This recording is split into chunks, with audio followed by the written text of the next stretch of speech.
അച്ഛൻ എന്തുകൊണ്ടാണ് ഇത്രയും വളരെ നിശ്ചിതമായ രീതിയിൽ, ഒത്തുതീർപ്പില്ലാത്ത രീതിയിൽ സുവിശേഷവിഹിതമായി സംസാരിക്കണം? അപ്പം നിങ്ങൾ ഓർക്കും ഇത് നോൺ പ്രാക്ടിക്കൽ ആണല്ലോ എന്ന് ഓർക്കും. ഒരു ഏറ്റവും ഈസിയായിട്ട് പ്രാക്ടിക്കലായിട്ടുള്ള കാര്യങ്ങളാണ്. നിങ്ങളോട് ഞാൻ എന്താ പറഞ്ഞത്? എന്ത് ചെയ്യുമ്പോഴും അതിൻ്റെ വോളിയം ഓഫ് ലവ്, ദൈവത്തെ സ്നേഹിക്കുന്ന കാര്യത്തിന് ഫസ്റ്റ് റെഫറൻസ് വരണം. നിങ്ങൾ എന്ത് ചെയ്യുന്നു അതിൻ്റെ ഉദ്ദേശം നിങ്ങൾ ഉടമ്പടി വെച്ചിരിക്കുന്ന നിയോഗങ്ങൾ നിറവേറുക എന്നല്ല. അതിനെക്കുറിച്ച് നിങ്ങൾ ബോധറാകരുത്. അത് ഓൾറെഡി നമ്മൾ മാതാവിൻ്റെ മുമ്പിൽ ഏൽപ്പിച്ച് കഴിഞ്ഞു ഓൾറെഡി. ഇനി നമ്മുടെ സബ്ജക്റ്റ് അല്ലത്. നമ്മുടെ സബ്ജക്റ്റ് എന്ന് പറയണത് നമ്മളുടെ നിലവാരത്തിൽ നിന്ന് ദൈവസ്നേഹത്തിൻ്റെ ഉന്നതമായ സ്റ്റെപ്പുകളിലേക്ക് നമ്മൾ വളർന്നുകൊണ്ടേയിരിക്കണം. അത് വളർന്നുകൊണ്ടിരിക്കുമ്പോൾ ഇപ്പോൾ 13:5 വായിച്ച്, 1 Corinthians 13:5, 13:6, 13:7 വായിച്ചു. 1 Corinthians 13:5 മുതലുള്ള തിരുവചനങ്ങൾ. സ്നേഹം അനുചിതമായി പെരുമാറുന്നില്ല, സ്വാർത്ഥം അന്വേഷിക്കുന്നില്ല, കോപിക്കുന്നില്ല, വിദ്വേഷം പുലർത്തുന്നില്ല, അത് അനീതിയിൽ സന്തോഷിക്കുന്നില്ല, സത്യത്തിൽ ആഹ്ലാദം കൊള്ളുന്നു, സ്നേഹം സകലതും സഹിക്കുന്നു, സകലതും വിശ്വസിക്കുന്നു, സകലതും പ്രത്യാശിക്കുന്നു. ലോകത്തിലെ ഒരു സാഹിത്യത്തിൽ പോലും ഈ ഭൂമിയിൽ പുലരേണ്ട ഈ ദൈവസ്നേഹത്തെക്കുറിച്ച് ഇത്രയും സ്കാൻ ചെയ്തിട്ടുള്ള ഉത്തമമായിട്ടുള്ള ഒരു വെളിപാട് കാണത്തില്ല. എന്താണ് അവസാനം പറയണത്? സ്നേഹം സകലത്തെയും അതിജീവിക്കുന്നുവെന്നാണ്. അപ്പം എനിക്ക് തോന്നുന്നത് നിങ്ങൾ എപ്പോഴും നമ്മൾ ശ്രദ്ധിക്കേണ്ടത്, നമ്മൾക്ക് പല കാര്യങ്ങളെ അതിജീവിക്കാൻ കഴിയുമ്പോൾ നിങ്ങൾ തിരിച്ചറിയണം നിങ്ങൾ ആ ലവ് ലെവലിലായെന്നറിയണം. പല കാര്യങ്ങളെ അതിജീവിക്കാൻ കഴിയുമ്പോൾ ജീവിതത്തിൽ അതിജീവിക്കാൻ വേണ്ടി കുറേ കാര്യങ്ങൾ ദൈവം തരും. അത് നിങ്ങളുടെ ലവ് ലെവൽ അറിയാൻ വേണ്ടിയാണ്. അല്ലാതെ ദൈവം നിങ്ങളെ സങ്കടപ്പെടുത്താനോ വിഷമിക്കാനല്ല. ഉടമ്പടിയിലാണെങ്കിൽ പോലും ചില സമയത്ത് ചില ഡോസ് തരും. നിങ്ങൾക്ക് വിഷമമുണ്ടാക്കുന്ന സാഹചര്യങ്ങളുണ്ടാവും. പക്ഷെ അത് നിങ്ങൾ ഓർക്കുക, എന്താണ്? അത് നിങ്ങളെ വിഷമിപ്പിക്കാനല്ല, നിങ്ങളുടെ ലവ് ലെവല് കൗണ്ട് ചെയ്യാൻ വേണ്ടിയുള്ള ദൈവത്തിൻ്റെ നടപടിക്രമത്തിൻ്റെ ഭാഗമാണ്. ഇപ്പോൾ ഉദാഹരണത്തിന് ഈ തോബിത്ത് പോകണല്ലേ, തോബിത്ത് പറഞ്ഞിട്ട് തോബിയാസ് പൈസ വാങ്ങിക്കാൻ വേണ്ടി, വെള്ളി മേടിക്കാൻ വേണ്ടി പോകണ വഴിക്ക് എന്നാ പറ്റും? ടൈഗ്രീസ് നദിയിൽ ഇറങ്ങി കുളിക്കും. നോക്കിയേ, ഇപ്പോൾ വഴിക്ക് പോവുകയാണ്, പോണ വഴിക്ക് ഉണ്ടാകുന്ന ഇൻഡാസ് കണ്ടില്ലേ? നോക്കി വായിച്ച്. തോബിത്ത് 6:1 മുതലുള്ള തിരുവചനങ്ങൾ. തോബിത്ത് 6-1 മുതലുള്ള തിരുവചനങ്ങൾ. അവർ യാത്ര ചെയ്ത് വൈകുന്നേരം ടൈഗ്രീസ് നദിയുടെ തീരത്തെത്തി അവിടെ താമസിച്ചു. തോബിയാസ് കുളിക്കാൻ നദിയിലിറങ്ങി. അപ്പോൾ ഒരു മത്സ്യം മുകളിലേക്ക് ചാടി, അത് അവനെ വിഴുങ്ങിക്കളയുമായിരുന്നു. അപ്പൊ ചില്ലറ മത്സ്യമല്ല കേട്ടോ, 10-70 കിലോ തൂക്കമുള്ള ആളാണ് തോബിയാസ്. അപ്പൊ അവനെ വിഴുങ്ങണമെങ്കിൽ ഒരു 100 കിലോ തൂക്കമുള്ള മത്സ്യമാണ് വന്നിരിക്കുന്നത്. നമ്മുടെ തൂക്കത്തിനൊത്ത പ്രശ്നമല്ല നമുക്ക് ഉണ്ടാകണത്, ഓർത്തേക്കണം. നമ്മുടെ തൂക്കത്തിനൊത്ത കഴിവിനൊത്ത പ്രശ്നമല്ല നമുക്ക്. നമ്മുടെ കഴിവിനൊത്താണെങ്കിൽ പ്രശ്നമല്ലല്ലോ. പ്രശ്നമെങ്കിൽ യഥാർത്ഥത്തിൽ വരണത്, ഇപ്പം 70 കിലോ തൂക്കമുണ്ട് തോബിയാസിന്. അവന് വിഴുങ്ങാൻ തന്നെ മത്സ്യത്തിനെന്ന് പറയുമ്പോൾ 70 കിലോനാണോ ഉള്ളത്? അല്ല, അതിന് 100-300 കിലോനുണ്ടാവും. വലിയ സാധനമാണത്. അപ്പോൾ ഇവനെ വിഴുങ്ങുമെന്നാകുമ്പോഴുണ്ട് അസറിയാസ് എന്ന് പറയുന്ന ദൂതൻ ഇവരെ കൊണ്ടുവന്ന് ദൈവം ഏൽപ്പിച്ചൊരാളാണ്. ദൂതൻ കരക്ക് നിൽക്കുന്നുണ്ട്. ഈ മത്സ്യം വെള്ളത്തിൽ ഇറങ്ങി കുളിക്കണ തോബിയാസിനെ വിഴുങ്ങാൻ വേണ്ടി ഈ ഭീമാകാരമായ മത്സ്യം വരുമ്പോൾ തോബിയാസ് പേടിച്ചിട്ട് കരക്ക് നോക്കും, ദൂതനിടയ്ക്ക് നോക്കും. ദൂതൻ പറയും, അതിനൊക്കെ പിടിക്കാൻ പറയും. അതാണ് വിഷയം. അതിനെ പിടിച്ച് കരക്കിടാൻ പറയും. അപ്പോൾ അത് പറഞ്ഞപ്പോൾ തന്നെ ഈ മനുഷ്യന്, അത്രയും നേരം ഭയം കൊണ്ടിരുന്ന മനുഷ്യന് ഇതിനെ പിടിക്കാനുള്ള ആവേശവും ആരോഗ്യവും കിട്ടും. ഒരു പ്രശ്നം ഉടമ്പടിക്കാലത്ത് ഉണ്ടാകുമ്പോൾ ഓർക്കണം, അത് തരണം ചെയ്യാനുള്ള കഴിവ് ദൈവം നിന്നിൽ വളർത്തിയിരിക്കുന്നെന്ന് കൈയടിക്കട്ടെ, ശ്രദ്ധിക്കട്ടെ. ഹല്ലേലൂയ, ഹല്ലേലൂയ, ഹല്ലേലൂയ, ഹല്ലേലൂയ, ഹല്ലേലൂയ. മഹത്വം, മഹത്വം, ആരാധന, ആരാധന, വലിയ വചന വെളിപാടിന് ആരാധന, ആരാധന, ഹല്ലേലൂയ, ഹല്ലേലൂയ, ആരാധന, തേടി നീ വന്നു നിൻ സ്നേഹം പകരാ. എന്നെ തേടി നീ വന്നു നിൻ സ്നേഹം പകരാ. കനിവിൻ കടലേ എനിക്കെന്നും നീ അഭയം. കരുവിൻ കനിവിൻ കടലേ എനിക്കെന്നും നീ അഭയം. എന്നെ തേടി എന്നെ തേടി നീ വന്നു നിൻ സ്നേഹം പകരാ. എന്നെ തേടി നീ വന്നു നിൻ സ്നേഹം പകരാ. കനിവിൻ കടലേ നിറയൂ എൻ കരളിൽ. കനിവിൻ കടലേ നിറയൂ എൻ കരളിൽ. എന്നെ തേടി നീ വന്നു നിൻ സ്നേഹം പകരാ. എന്നെ തേടി നീ വന്നു നിൻ സ്നേഹം പകരാ. കനിവിൻ കടലേ നിറയൂ എൻ കരളിൽ. കരുവിൻ കടലേ കനിവിൻ കടലേ നിറയൂ എൻ കരളിൽ. ഇത്രയും നേരം അച്ഛനിലൂടെ ഈശോ പറഞ്ഞുകൊണ്ടിരുന്ന ഇതാണ് മക്കളെ, നിങ്ങൾ ഉടമ്പടി എടുക്കാൻ ദൈവം അനുഭവിച്ചത് തന്നെ എൻ്റെ വഴക്ക് പറയണമെന്ന് നിങ്ങൾ കാര്യമായിട്ട് എടുക്കരുതേ. അത് നിങ്ങൾ കുറച്ചുകൂടി ഭംഗിയായിട്ട് ഉടമ്പടി ചെയ്യാൻ വേണ്ടി അച്ഛൻ പ്രശ്നം ഉണ്ടാക്കുന്നതാണ്, അല്ലാതെ അത് നീരസമായിട്ട് എടുക്കരുത്. നിങ്ങൾ ഞാൻ ഉദ്ദേശിക്കുന്ന ഇതാണ്, ഉടമ്പടി ഒരു പെർഫെക്റ്റ് ഫോർമുലയാണ്. പക്ഷേ എൻ്റെ മക്കളത് കറക്റ്റായിട്ടാണ് അത് ചെയ്യണത്. ഞാൻ പറയുന്ന വോളിയം ഓഫ് ലവ് അത്രയും കടുത്ത ദൈവത്തിന് നമ്മളെ സംശയിക്കാൻ പറ്റാത്ത അത്രയും ദൈവത്തിന് നമ്മളെ കാണുമ്പോൾ ഒരു സന്തോഷം തോന്നണം. അത്രയും ദൈവസ്നേഹത്തോടെയാണ് എൻ്റെ മക്കളെ ചെയ്യണമെന്നുണ്ടെങ്കിലേ, ഇപ്പം തന്നെ ഈ മത്സ്യത്തിൻ്റെ കാര്യം കണ്ട, ഇത് അപ്രതീക്ഷിതമായി വന്നതാണ്. 70 കിലോ തൂക്കമുള്ള തോബിയാസിനെ പിടിക്കാൻ 100 കിലോ തൂക്കമുള്ള മത്സ്യം വായും പൊളിച്ച് നിൽക്കുകയാണ്. അപ്പോൾ ഉടനെ ഈ തോബിയാസ് കരക്ക് നോക്കി പേടിച്ച് നോക്കുമ്പോൾ പറയും, അവനെ കയറി പിടിക്കാൻ പറയും. ഉടനെ ഈ വലിയ മത്സ്യത്തെ പിടിക്കാനുള്ള ശക്തി ഈ തോബിയാസിന് കിട്ടും. അതിൻ്റെ അർത്ഥം വെച്ചാൽ ഉടമ്പടി കാലത്ത് നിനക്കൊരു പ്രശ്നം ഉണ്ടായാൽ അതിൻ്റെ അർത്ഥം ആ പ്രശ്നത്തെ തരണം ചെയ്യാനുള്ള ശക്തി കർത്താവ് നിനക്ക് തന്നുവന്ന് നിന്നെ ബോധ്യപ്പെടുത്താനാണ്. കൈയടിക്കട്ടെ, ഹല്ലേലൂയ, ഹല്ലേലൂയ. ഉടമ്പടിയിലൂടെ ഞങ്ങളെ എന്നെ ശക്തിപ്പെടുത്തുന്ന തേടി നീ വന്നു നിൻ സ്നേഹം പകരാ. എന്നെ തേടി നീ വന്നു നിൻ സ്നേഹം പകരാ. കനിവിൻ കടലേ നിറയൂ എൻ കരളിൽ.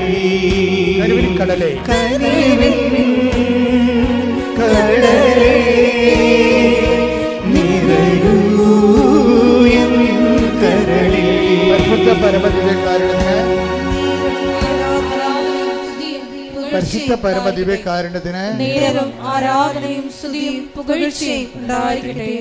എന്നിട്ട് ഈ തോബിയാസ് മത്സ്യത്തെ പിടിച്ച് കരക്കിടും. കരക്കിട്ടിട്ട് തോബിയാസ് പിന്നെ ദൂതനോട് ചോദിക്കും, വട ഐ ഷുഡ് നൗ, ഇനി എന്താ ചെയ്യേണ്ടത്? ഉടനെ പറയും ഇതിൻ്റെ ചങ്കും കരളും പറിച്ചെടുക്കാൻ പറയും. ആ പ്രശ്നത്തിൻ്റെ ചങ്കും കരളും ഇയാൾ പറിച്ചെടുക്കും. പറിച്ചെടുത്തിട്ട് രണ്ടുപേരും കൂടി അതിനെ ചുട്ടു തിന്നും. എങ്ങനെയാണ് ഇതിനെ അതിജീവിക്കണം നോക്കണം. എല്ലാ ഉടമ്പടി കാലങ്ങളുണ്ടാകുന്ന പ്രശ്നങ്ങൾ പോലും ദൈവം നിന്നെ വീണ്ടെടുക്കാൻ പോകുന്നതിൻ്റെ ഓരോ അടയാളങ്ങളും അതിൻ്റെ വഴികളുമാണ് വരണത്. അപ്പം നിങ്ങൾ പതറുകയല്ല ചെയ്യേണ്ടത്. നിങ്ങളെ പ്രേക്ഷിത പ്രവർത്തനത്തിൽ തോബിയാസിൻ്റെ സ്വഭാവം കണ്ടില്ലേ? ഓരോ വിഷയങ്ങൾ സംഭവിക്കുമ്പോൾ അവർ ഫോൺ വിളിച്ച് നാട്ടുകാരെയും വീട്ടുകാരെയും ബന്ധുക്കളെയും പാർട്ടിക്കാരെയും അല്ല വിളിക്കുന്നത്, ദൂതനെയാണ് നോക്കണത്. മത്സ്യം വന്നപ്പോൾ ദൂതനെ നോക്കി, മത്സ്യത്തെ പിടിച്ച് കരം കിട്ടപ്പോഴും ദൂതനോട് ചോദിച്ചു ഇനി എന്താ ചെയ്യേണ്ടത്. അപ്പോൾ ദൂതൻ പറഞ്ഞു അതിൻ്റെ ചങ്കം കരലും പറിക്കണം, അത് സൂക്ഷിച്ച് വെക്കണം, അതുകൊണ്ട് നമുക്ക് പണിയുണ്ട്. അപ്പോൾ ഓരോ വിഷയത്തെക്കുറിച്ചും ആ വിഷയത്തിൽ പങ്കെടുക്കുന്ന വ്യക്തികളെക്കുറിച്ചും ഒക്കെ നാളെ കാലങ്ങളിൽ ദൈവം നിനക്ക് ഗുണം ചെയ്യും. ഒരു പക്ഷേ ഇന്ന് നിന്നെ എതിർക്കുന്ന വ്യക്തികളാകാം. ഒരിക്കലേ ഞാനേ ഈ ചവിട്ടുനാടക വിജ്ഞാനകോശം എഴുതി. അത് ഞാൻ എൻ്റെ 89 കർത്താവ് ഈ ആധ്യാത്മിക ശുശ്രൂഷ തന്നപ്പോൾ അതിന് കൂടെ തന്നതാണ് സഭയുടെ മിഷണറി കലകളെ പുനരുജ്ജീവിപ്പിക്കുക. മിഷണറി കലകളാണ് ചവിട്ടുനാടകം, പുത്തമ്പാൻ, അമ്മാനം, ദേവാസ്, പിച്ചപ്പാട്ട്, അണ്ണായിപ്പാട്ട്, അങ്ങനെ കുറേ ഉണ്ട്. 9 കലകളുണ്ട്. അതെല്ലാം മൺമറഞ്ഞ് പോയിക്കൊണ്ടിരിക്കുകയാണ്. അതിനെ പുനരുജ്ജീവിപ്പിക്കാൻ പറഞ്ഞു. ഞാൻ പിന്നെ എനിക്ക് സമയം കിട്ടുമ്പോൾ ആധ്യാത്മിക ശുശ്രൂഷ കഴിഞ്ഞാൽ പിന്നെ ഞാൻ അതിൻ്റെ ഗവേഷണങ്ങൾ, പഠനങ്ങൾ, അവതരണങ്ങൾ, അതുപോലെ തന്നെ കളരികൾ സ്വരൂപിക്കുക, അവരെ പഠിപ്പിക്കാനുള്ള സംവിധാനം ഉണ്ടാക്കുക. അപ്പോൾ അത് നല്ല ശരിക്കും അമ്മ ഓരോരോ കാലങ്ങളിലും ഹെൽപ്പ് ചെയ്യും. അവസാനം എനിക്ക് കേന്ദ്ര ഗവൺമെൻറ് ഞാൻ പ്രോജക്റ്റ് അയച്ചപ്പോൾ അവരത് അക്സെപ്റ്റ് ചെയ്തിട്ട് കേരളത്തിൽ 2 പേർക്ക് മാത്രം കൊടുക്കുക. സീനിയർ ഫെലോഷിപ്പ് തന്നു സെൻട്രൽ ഗവൺമെൻറ്. അത് അന്നത്തെ കാലത്ത് അതെനിക്ക് കിട്ടിയിരിക്കുന്നത് 2008 മറ്റെയാണ്. 2008 എനിക്ക് 3 ലക്ഷം രൂപയാണ് തന്നത് സെൻട്രൽ ഗവൺമെൻറ് ഞാൻ ചെയ്ത വർക്ക് എന്തിനാണ്? ചവിട്ടുനാടക വിജ്ഞാനകോശം. അത് ആ വർക്ക് തീർന്ന എപ്പോഴാണ്? 5 കൊല്ലം കഴിഞ്ഞപ്പോൾ 2013 ആ വർക്ക് തീർന്ന. ആ വർക്ക് തീർന്നപ്പോൾ ഇത് പ്രസിദ്ധീകരിക്കണ്ടേ? ഇത് പ്രസിദ്ധീകരിക്കാൻ വേണ്ടി ഇതിന് എന്തുമാത്രം ഇത് ആദ്യമേ, അതായത് നിങ്ങൾ ഒരു സ്ഥലത്ത് നിങ്ങൾ പറയുമല്ലോ ഞാൻ അവിടെ കൊണ്ട് ബിസാക്ക് കൊടുത്തു, അപ്പോൾ ഏജൻസിക്ക് ഞാൻ 1 ലക്ഷം രൂപ കൊടുത്തു, പിന്നെ 6 മാസം കഴിഞ്ഞപ്പോൾ അത് മനസ്സിലായി ഏജൻസി ഫേക്കാണെന്ന് കണ്ടു. അത് ഉടനെ ഞാൻ കാശ് തിരിച്ചു ചോദിച്ചു, അവർ കുറച്ച് കാശ് തന്നു, പിന്നെ അവർ വിളിച്ചിട്ട് എടുക്കണില്ല. നിങ്ങളുടെ കഥ അല്ലേ? ആ കഥ പോലെ തന്നെ ഇതുപോലെ ഓരോ സംഭവങ്ങളും നമ്മുടെ ജീവിതം നടത്തുമ്പോൾ ദൈവം ഉദ്ദേശിക്കുന്നത് ഈ മത്സ്യത്തെ കൊല്ലാനുള്ള ബലം നീ പ്രാപിക്കാൻ വേണ്ടി പ്രാർത്ഥിക്കാൻ വേണ്ടി സ്കീംസ് തരികയാണ്. അതെപ്പോഴും ഓർത്തേക്കണം, പ്രാർത്ഥിക്കാനുള്ള സ്കീംസാണിത്. എല്ലാ കാര്യവും വിജയിക്കരുത്. എല്ലാ കാര്യവും വിജയിച്ചാൽ ദൈവത്തിൻ്റെ പദ്ധതി വിജയിക്കത്തില്ല. എല്ലാ കാര്യവും വിജയിച്ചാൽ നിൻ്റെ പദ്ധതി വിജയിക്കും. പക്ഷെ ദൈവത്തിൻ്റെ പദ്ധതി അതല്ല, നിന്നെ ബലമാക്കുകയാണ്. നിന്നെ എന്താണ് അവസാനം ഫിലിപ്പിയർ 4:13 എന്ന് പറഞ്ഞ എന്താണ്? എന്നെ ശക്തനാക്കുന്നതിലൂടെ എന്ന് പറഞ്ഞ് ഫിലിപ്പിയർ 4:13 എന്നെ ശക്തനാക്കുന്നവനിലൂടെ എല്ലാം ചെയ്യാൻ എനിക്ക് സാധിക്കും. അപ്പോൾ ദൈവത്തിൻ്റെ ഉദ്ദേശം കുറച്ച് കാര്യം നമ്മൾ ചെയ്യാന്നുള്ളതല്ല. ഇപ്പം നമ്മൾ പാർട്ടിയെ ആശ്രയിച്ച് കഴിഞ്ഞാൽ ആ കുറച്ച് കാര്യങ്ങൾ നടക്കും അല്ലേ? അത് കുറച്ച് 5 കൊല്ലം കഴിയുമ്പോൾ അവിടെ ഭരണം മാറുകയും ചെയ്യും. അപ്പോൾ ഈ ലോകത്തിൻ്റെ ആൾക്കാർ ഇപ്പോൾ പൊന്ന്, പണം, അതുപോലെ തന്നെ ഓരോ സംഭവങ്ങളൊക്കെ നമ്മൾ ആശ്രയം വെക്കുമ്പോൾ എല്ലാം നമുക്ക് കിട്ടത്തില്ല. അതെപ്പോഴും അതുകൊണ്ട് ബൈബിൾ എപ്പോഴും കറക്റ്റ് സ്പോട്ടിൽ നമ്മൾ നയിക്കത്തുള്ളൂ. എന്താണ് ആ ഫിലിപ്പിയർ 4:13 എന്താ പറയണത്? എന്നെ ശക്തനാക്കുന്നതിലൂടെ എനിക്കെല്ലാം ചെയ്യാൻ പറഞ്ഞോളൂ, വായിച്ചോളൂ. സാധിക്കും. അതായത് ദൈവത്തിൽ ആശ്രയം വെച്ചാൽ മാത്രമേ നമുക്ക് എല്ലാം ചെയ്യാൻ പറ്റത്തുള്ളൂ, ഇല്ലേ? അല്ലെങ്കിൽ നമ്മൾ ഒരു പിന്നി മേടിക്കാൻ ഒരു കടയിൽ പോയി, അവിടെ പിണ്ണാക്കില്ല, പിണ്ണാക്ക് മേടിക്കാൻ പാലം കയറി അപ്പുറത്തെ കടയിൽ പോയി, ഇങ്ങനെ പലയിടത്ത് നടക്കേണ്ടി വരും. അപ്പോഴേ സൂപ്പർ മാർക്കറ്റിൽ കയറുകയാണെങ്കിൽ എല്ലാ സാധനവും അവിടെ ഉണ്ട്. ഇതുപോലെ നമ്മളെ ശക്തീകരിക്കുക എന്ന് പറയുന്ന പോലെ ദൈവത്തിൽ ആശ്രയിക്കുമ്പോൾ നമ്മുടെ ജീവിതത്തിൻ്റെ എല്ലാ മേഖലകളിലുമാണ് ദൈവത്തിൽ ആശ്രയിക്കേണ്ടതെന്നാണ് അർത്ഥം. അല്ലാതെ നിങ്ങൾക്ക് പറ്റുന്ന അബദ്ധം ചില കാര്യങ്ങൾക്ക് ദൈവത്തിൽ ആശ്രയിക്കും, ചില കാര്യങ്ങൾ നിങ്ങളുടെ ആങ്ങളെ വിളിച്ച് പറയും, അവിടെ സംഭവം തെണ്ടും. അതാണ് പ്രശ്നം. ആങ്ങളൊക്കെ കുറച്ച് ഗുണ്ടാപ്പണിയൊക്കെ ഉള്ളതാണ്, കുറച്ച് കഞ്ചാവ് ബിസിനസ്സൊക്കെ ഉള്ളതാണ്. അമ്മായിയമ്മയോടെ പോരുന്ന ചില അമ്മായിയമ്മമാരുടെ മേൽമക്കൾ പറഞ്ഞിട്ടില്ലേ, എൻ്റെ ആങ്ങളൊക്കെ നിങ്ങളെ കൊട്ടേഷൻ കൊടുക്കുന്നു പറഞ്ഞിട്ടില്ലേ. ഒരു ദിവസം പത്രത്തെ ഒന്നാണ്, അമ്മായിയമ്മ മരുമകൾക്ക് അടുക്കള പോര്. അപ്പം ജയിക്കാൻ വേണ്ടി അമ്മായിയമ്മ ഒതുക്കാൻ വേണ്ടി പറഞ്ഞാണ്, എൻ്റെ ആങ്ങള ആരാണെന്ന് അറിയാമല്ലോ, കൊട്ടേഷനാണ്, നിങ്ങളെ ഞാൻ കൊട്ടേഷൻ കൊടുക്കുമെന്ന് പറയും. ആരും നിങ്ങളുടെ മകനെ കൊടുക്കുമെന്ന് പറയും. ആര് അനിയനുണ്ടേ ഭർത്താവിന്, അവൾക്ക് അവൾ കൊടുക്കാൻ വേണ്ടിയല്ല, ജയിക്കാൻ വേണ്ടി പറഞ്ഞാൽ. പക്ഷേ ആധ്യാത്മിക ജയിക്കാൻ വേണ്ടി പോലും അങ്ങനെ ലോകത്തിൻ്റെ ശക്തികളെ നിങ്ങളുടെ അവലംബം വെക്കരുത്. എപ്പോഴും നമ്മൾ ശ്രദ്ധിക്കണം. ഉടമ്പടി എടുക്കുമ്പോൾ, ഉടമ്പടി എന്ന് പറഞ്ഞാൽ ഒരു എന്തെങ്കിലും കൊണ്ടുവന്ന് ഇവിടെ കെട്ടിത്താത്തുന്ന വിഷയമല്ല, ഒരു ജീവിത രീതിയാണ്. എന്നെ ശക്തനാക്കുന്നതിലൂടെ എന്ന് വെച്ച് കഴിഞ്ഞാൽ എല്ലാം ചെയ്യാൻ വേണ്ടി നമ്മളെ ശക്തനാക്കാൻ ദൈവം മാത്രമേ ഉള്ളൂ. കൈയടിച്ച് സ്തുതിക്കട്ടെ. ഹല്ലേലൂയ, ഹല്ലേലൂയ, ഹല്ലേലൂയ, ഹല്ലേലൂയ, ഹല്ലേലൂയ. മഹത്വം, മഹത്വം, ആരാധന, ആരാധന. ഹല്ലേലൂയ, ഹല്ലേലൂയ.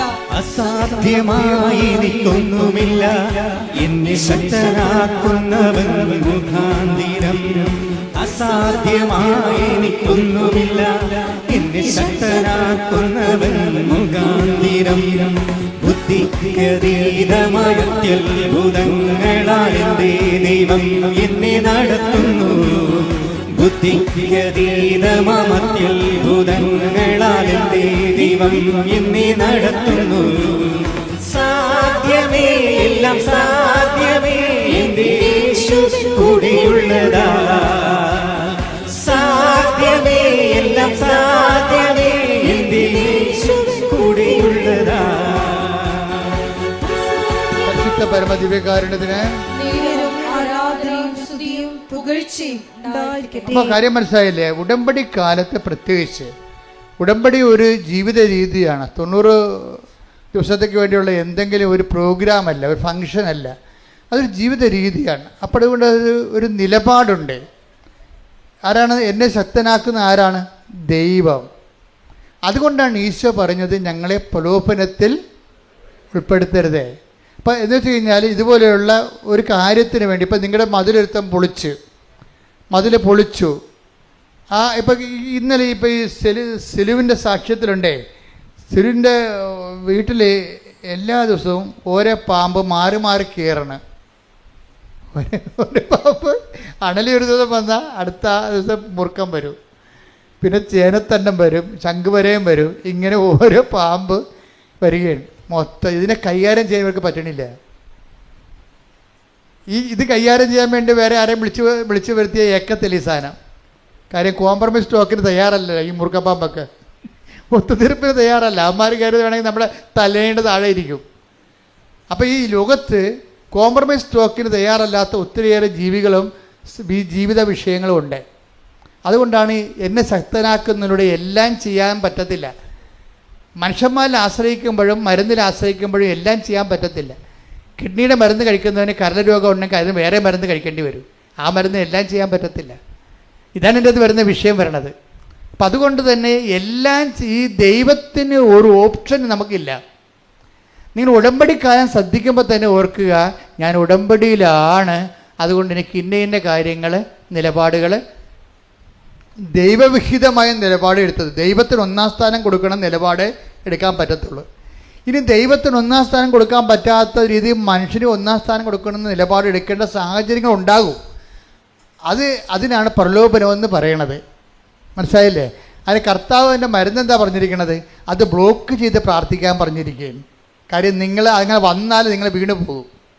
അതുകൊണ്ട് ഇങ്ങനെ ദൈവത്തിനേക്കാൾ വലിയ ഒരു സംവിധാനത്തിൽ നമ്മൾ ആശ്രയിക്കുന്ന എന്ന്, ദൈവത്തെക്കാൾ വലിയ സംവിധാനമാണെന്ന് മിഥ്യാധാരണയിൽ നമ്മൾ മനുഷ്യന്മാരിൽ ആശ്രയിക്കാതിരിക്കാൻ വേണ്ടിയാണ് ദൈവം അങ്ങനെ പറഞ്ഞിരിക്കുന്നത്. അതുകൊണ്ട് എന്താണ്? പ്രലോഭനങ്ങളിൽ ഉൾപ്പെടുത്തരുത്. നമ്മളത് സെക്സായിട്ട് മനസ്സിലാക്കി. സെക്സ് അല്ല പ്രശ്നം. പക്ഷേ എന്താ പ്രശ്നം എന്താണെന്ന് വെച്ച് കഴിഞ്ഞാൽ, ദൈവത്തെക്കാൾ നിൻ്റെ കർത്താവ് ദൈവം ഞാനാകുന്നു എന്ന് പറഞ്ഞാൽ ആദ്യമേ അവിടെ നിന്നാണ് ഈ പ്രലോഭനം സ്റ്റാർട്ട് ചെയ്യണത്. ഞാനല്ലാതെ മറ്റൊരു ദൈവം നിനക്ക് ഉണ്ടാവരുത്. ദൈവത്തിൻ്റെ സ്ഥാനത്ത് നമ്മൾ സ്വർണം ചിലപ്പോൾ ദൈവമായിട്ട് വരും. ദൈവം ഇപ്പോൾ ഒരു സ്വർണം നമുക്ക് വാങ്ങിച്ചിട്ട് തരണില്ല അവർ. അപ്പം ഞാൻ കഴിഞ്ഞ ആഴ്ച പറഞ്ഞതാണ് നിങ്ങളോട്, വായ്പ വാങ്ങിച്ചതാണ്, പക്ഷെ അവർ വിറ്റ് മാറ്റി, അവർ തന്നില്ല. അവരോട് വിളിച്ച് പറഞ്ഞ് അപ്പോൾ അവർ ചോദിക്കണത് എന്താ വെച്ച് കഴിഞ്ഞാൽ, ചില ആൾക്കാർക്ക് ഭയങ്കര അഹങ്കാരം ഉണ്ടല്ലോ, അവരെ കയ്യിൽ നിന്ന് കുഴപ്പം സംഭവിച്ചു. പക്ഷേ ഇപ്പോൾ അവർ പറയണത് എന്താണെന്നറിയാമോ? മേടിക്കാമെങ്കിൽ മേടിക്കാനാണ് പറയണത്. നമ്മളൊക്കെ എന്ത് സാറിന് അരിയും തിന്ന് ആശ്വാസനം കടിച്ച് എന്നിട്ടും പട്ടിക്ക് മുറിവുറപ്പ് എന്ന് പറഞ്ഞ പോലെ നമ്മൾ വരുന്ന അനുഭവങ്ങൾ ആ തരവാണ്. അപ്പോൾ ഇങ്ങനെയുള്ള അനുഭവങ്ങളുടെ വരുമ്പോൾ നമ്മളെന്ത് ചെയ്യും? അപ്പോഴും ഞാൻ ഉടമ്പടി എടുത്തിരിക്കുന്നത് കൊണ്ടാണ് ഈ 90 ദിവസം കഴിയട്ടെ, നിൻ്റെ കൈയും കാലും ഞാൻ വിട്ടു എന്ന് പറയും. അതാണ് പ്രശ്നം. അവിടെയാണ് പ്രശ്നം. ഇതാണ് പ്രലോഭനം എന്ന് പറയണത്. പറഞ്ഞ മനസ്സിലായില്ലേ? നിങ്ങളിങ്ങനെ 90 ദിവസം കഴിയുമ്പോൾ കൈയും കാലും വിട്ടുമെന്ന് ദൈവത്തിന് അറിയാം. അതുകൊണ്ട് ഉടമ്പടി ഇപ്പം തന്നെ നിരക്കാൻ തുടങ്ങിയിരിക്കണത്. നിങ്ങൾ ആരാണെന്നറിയാവില്ല, മനുഷ്യനിലുള്ളത് എന്താണെന്ന് അവനെ അറിയാവുന്ന. അതാണ് വിഷയം. 2:24 എടുത്തേ. ശ്രുതികട ഹല്ലേലൂയ. യോഹന്നാൻ ശ്രുതികട ഹല്ലേലൂയ. യോഹന്നാൻ 2:24.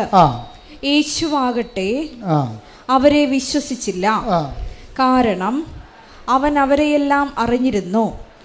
25. മനുഷ്യനെ പറ്റി ആരുടെയും സാക്ഷ്യം അവന് ആവശ്യമായിരുന്നില്ല. മനുഷ്യനിലുള്ളത് എന്താണെന്ന് അവൻ വ്യക്തമായി അറിഞ്ഞിരുന്നു. അതാ പറയാം, വൃത്തിയായിട്ടും വ്യക്തമായിട്ടും അറിയാം. അതുകൊണ്ടാണ് ഉടമ്പടി ലാഗ് ചെയ്യാൻ കാര്യത. നിങ്ങൾ എന്ത് ഉരുപ്പടിയാണെന്നുള്ളതിനെക്കുറിച്ച്, കാതലാണോ വെള്ളയാണോ എന്നുള്ളത് അറിയാൻ പറ്റും. മരം വിൽക്കുന്ന ആൾക്കാർ വരത്തില്ലേ, അപ്പോൾ അവർ നമ്മൾ ആഞ്ഞിലേക്ക് കാണിക്കുമ്പോൾ പറയും, എൻ്റെ ചേച്ചി ഇത് കൂടെ ഒന്നും കിട്ടത്തില്ല, ഞാൻ 14,000 രൂപ തന്നെ ഞാൻ കൂടുതലാണ് പറഞ്ഞത്, ഇത് മുഴുവൻ വെള്ളയാണെന്ന് പറയും. ചിലപ്പോൾ കള്ളത്തരായിരിക്കും അത് പറയണതേ, നമുക്കിപ്പോൾ അത് ലാഭത്തിൽ കിട്ടാൻ വേണ്ടിയാണ്. പക്ഷേ എന്നാലും ശരി, ഒരു വ്യക്തിയെ കാണുമ്പോൾ ദൈവം കാതലാണോ വെള്ളയാണോ എന്ന് പറയും. എന്ന് വെച്ച് കഴിഞ്ഞാൽ ഈ കാര്യം കണ്ടു കഴിയുമ്പോൾ നമ്മൾ ആരായിരിക്കും ദൈവത്തിന് അറിയാം. അതുകൊണ്ടാണ് 2:25 പറയണത്. എന്താണ്? മനുഷ്യനുള്ളത് എന്താണെന്ന് അവന് നേരത്തെ അറിയാമായിരുന്നു. അത് സീരിയസ് നിസ്സാര വിഷയമല്ല. അതായത് ഇതുപോലെ ഒരു വിഷയം വന്നു കഴിഞ്ഞാൽ നീ ദൈവത്തെ വിട്ടു നിൽക്കുക. ഇപ്പോൾ കഴിഞ്ഞ ദിവസങ്ങളിൽ ഇവിടെ ഒരു ഗോവയെന്ന് ഒരു സഹോദരി വന്ന, അപ്പം ഞാൻ അവരെ പ്രാർത്ഥിച്ചപ്പോൾ എനിക്കെന്തോ പന്തികേട് തോന്നി, നോട്ട് റൈറ്റ് എന്ന് തോന്നി. അപ്പം ഞാനിവിടെ രണ്ടാമത് ഇവരുടെ ചീട്ടെടുത്ത് കൂട്ടത്തിൽ നിന്ന് എടുത്ത് രണ്ടാമത് പൊക്കിയെടുത്ത് വായിച്ച് നോക്കിയപ്പോൾ പുതിയ ഉടമ്പടിയാണ്. പുതിയ ഉടമ്പടിക്കാർ ചില NRIക്കാരാണെങ്കിൽ ചിലപ്പോൾ എമർജൻസി ആണെങ്കിൽ അവർ 5 കൊല്ലം കഴിഞ്ഞാലേ പിന്നെ വരത്തുള്ളൂ. അവരച്ഛൻ കാണാൻ ചിലപ്പോൾ അവർക്ക് ഈ വിഷയം സീരിയസ് ആണെങ്കിൽ അനുവദിക്കും, വിഷയം സീരിയസ് ആണെങ്കിൽ അനുവദിക്കും. പക്ഷേ ഇവർ ഗോവക്കാരത്തെയാണ്. ഇവർ ചെയ്യേണ്ടതെന്ന് വെച്ച് കഴിഞ്ഞാൽ ഉടമ്പടി എടുത്തിട്ട് ആ ഉടമ്പടി ജീവിക്കണം. ആദ്യം പോയി ഇവർ കത്തോലിക്കരാണെങ്കിൽ പോയി കുമ്പസാരിക്കണം. ആ ഉടമ്പടി ജീവിച്ചിട്ട് 90-ാം പക്കമാണ് തിരിച്ച് വന്നിട്ട് അവർ കാണാൻ പറ്റണമെങ്കിൽ, അത്യാവശ്യമായിട്ട് കാണണമെങ്കിൽ കാണേണ്ടത്. ഇവരങ്ങനെ ഒന്നുമില്ലാതെ നേരെ ഉടമ്പടി എടുത്തിട്ട് നേരെ. അപ്പം ഞാൻ മാനേജറെ വിളിപ്പിച്ച് പറഞ്ഞു, നിങ്ങൾ അവിടെ ചതിക്കാനിരിക്കണമെന്ന് ചോദിച്ചു. എന്താ പ്രശ്നം? അപ്പോൾ അയാൾ എന്നോട് പറയണത്, 2 ദിവസമായിട്ട് അമ്മയും മകളും ഇവിടെ പുറകെ അടക്കുകയാണ്, അച്ഛനെ കാണണമെന്ന് പറഞ്ഞു. അപ്പോൾ കണ്ടാൽ പറ്റപ്പോൾ എന്താ വിഷയം? അപ്പോൾ ഇവിടെ സൂര്യകടായിട്ട് പുള്ളി ചുറ്റും വിടും. അപ്പം ഞാനിവിടെ പിടിച്ചു. എനിക്ക് ആളെ കാണുമ്പോൾ അറിയാൻ പറ്റും പെശകല്ല. ഞാൻ ഈ ചീട്ട് 2ാമത് വായിച്ച് നോക്കിയപ്പോൾ എന്താ പറ്റുമെന്നറിയാമോ? ഇവരെഴുതി വെച്ചിരിക്കുന്ന കാര്യം, ഇവർ ഭർത്താവുമായിട്ട് പിരിഞ്ഞ് താമസിക്കുകയാണ്. എന്നിട്ട് ഇപ്പോൾ 19 കൊല്ലം കഴിഞ്ഞ് അവിടെ മകൻ അവരുടെ ഭർത്താവിൻ്റെ കൂടെയാണ്. അപ്പോൾ ആ മകനെ തിരിച്ചു കിട്ടാൻ വേണ്ടിയാണ് ഉടമ്പടി എടുത്തിരിക്കുന്നത്. എനിക്ക് തോന്നുന്നത് കിട്ടുമെന്ന്. കാര്യം അതിന് കുറേ ചടവ് നിവർത്താനുണ്ട്. കാര്യം ഒന്നാമത്തെ കാര്യം, ആരാണ് ആദ്യം പിരിഞ്ഞതെന്ന് അറിയണം. ഇവളാണ് ഇട്ടച്ചും പോകുന്നത്, അവനാണ് പോകുന്നതെന്ന്. അവനാണ് ഇവളെ ഉപേക്ഷിച്ചതെങ്കിൽ തീർച്ചയായിട്ടും നമുക്ക് പ്രാർത്ഥിക്കുമ്പോൾ കർത്താവ് നീതിയുടെ പക്ഷം നിൽക്കും. ഒരു നീതിപക്ഷം ഉണ്ടല്ലോ. നമ്മളുള്ള പ്രകൃതമെല്ലാം കാണിച്ചു കൂട്ടത്തിൽ ഇവിടെ ഉടമ്പടി എടുക്കുമ്പോൾ എല്ലാം ഉരുത്തി കണ്ട് വായിലോട്ട് വിഴുങ്ങി തരുന്ന നമ്മൾ ആനയ്ക്ക് നമ്മൾ പട്ട കൊടുക്കുമെന്നാണ് വിചാരിക്കണത്. നടക്കത്തില്ല, ഒറ്റ നടക്ക് പോകത്തില്ല. ഒന്നാമത്തേൽ എനിക്ക് അവരോട് സംസാരിക്കാൻ നല്ല തിരക്കായിപ്പോയി, അല്ലെങ്കിൽ ഞാൻ അവരോട് ശരിക്കും സംസാരിച്ചു തരാം. എന്താ കാര്യം വെച്ച് കഴിഞ്ഞാൽ ആ വിഷയം ആദ്യം ചെയ്യേണ്ടത് എന്താണ്? ആര് പറഞ്ഞിട്ടാണ് നീ കൂദാശ ബന്ധം പിരിഞ്ഞത്? നിന്നെ ഉപേക്ഷിച്ചതാണെങ്കിൽ ഓക്കെ, ദൈവത്തെ അറിയാൻ പാലാത്തവർ അങ്ങനെ പല കാര്യം ചെയ്യും. ദൈവത്തെ അറിഞ്ഞിട്ടും അറിയാൻ പാലാതെ നടിച്ചുകൊണ്ട് നിൻ്റെ സൗകര്യത്തിന് വേണ്ടി നീ കൊച്ചിനെ ആ പെങ്കൊച്ചിനെയും വിളിച്ചുകൊണ്ട് അവളെ പോകുന്നേ. നേരത്തെ ഇപ്പം 19-ാമത്തെ വയസ്സിൽ ആൺകൊച്ചിനെ കൂടി നിർത്തി വീട്ടിൽ നിർത്തി വേല എടുപ്പിക്കാൻ വേണ്ടി വിളിക്കുകയാണ്. കുറച്ച് കഴിഞ്ഞപ്പോഴാണ് ഒരു അരിശം കൊണ്ട് ആറ്റിച്ചാടുന്നവരെ വേറെ പല അരിശം എടുത്താൽ പിന്നെ അവിടെ പോകാൻ പറ്റത്തില്ല. ഇപ്പോഴെന്ത് 19-ാം വയസ്സിൽ ആ പയ്യനെ കിട്ടണമെന്ന് പറയുകയാണ്. അതിനകത്ത് നീതി ഉണ്ടോ എന്ന് അറിയത്തില്ല. അവനാണ് ഇവളെ ഉപേക്ഷിച്ചെന്നുണ്ടെങ്കിൽ തീർച്ചയായിട്ടും നമുക്ക് അതിൻ്റെ അകത്തൊരു സ്കോപ്പുണ്ട്. പക്ഷേ അല്ലെങ്കിൽ സ്കോപ്പില്ലെന്ന് വെച്ച് കഴിഞ്ഞാൽ ഇവർ ഏകപക്ഷീയമായിട്ട് ഇറങ്ങിപ്പോകുന്നതാണ്, കൊച്ചിനെയും വിളിച്ചുകൊണ്ട് പോകുന്നതാണെങ്കിൽ സ്കോപ്പില്ല അതിൻ്റെ അകത്ത്. ഇനി ഇവിടെ സ്കോപ്പ് ഉണ്ടായിട്ട് നമ്മൾ എന്തെങ്കിലും തരത്തിൽ അയാൾക്ക് മനസ്സലിഞ്ഞ് ചിലപ്പോൾ ഈ കൊച്ചിനെ അങ്ങ് നിന്നെ അമ്മയ്ക്ക് നിനക്കിഷ്ടമുള്ള പോകാമെന്ന് അവൻ പറഞ്ഞാൽ പോലും ദൈവ തിരുസന്നിധിയിൽ ഈ സംഭവം ഇങ്ങനെ കിടക്കും.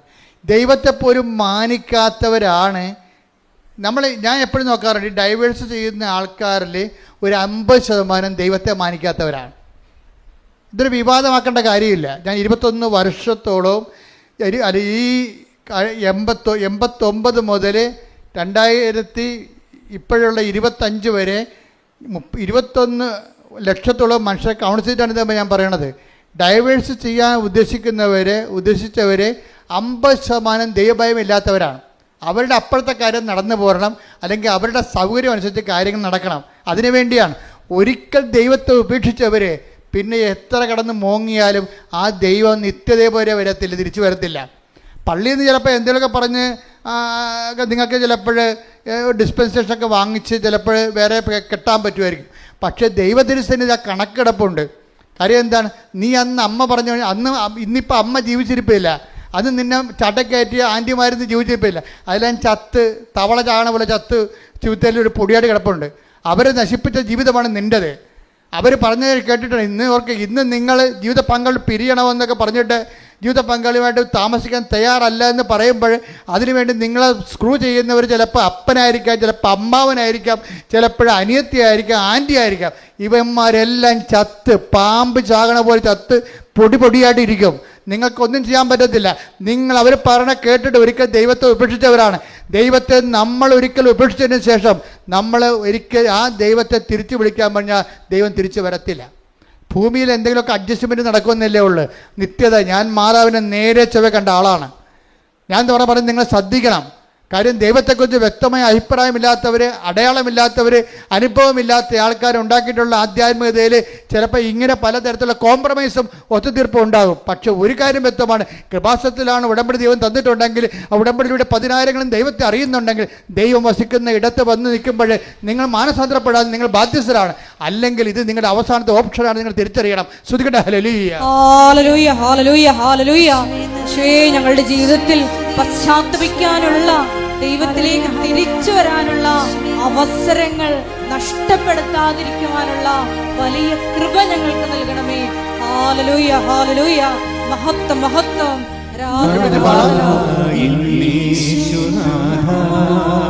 പാടുക.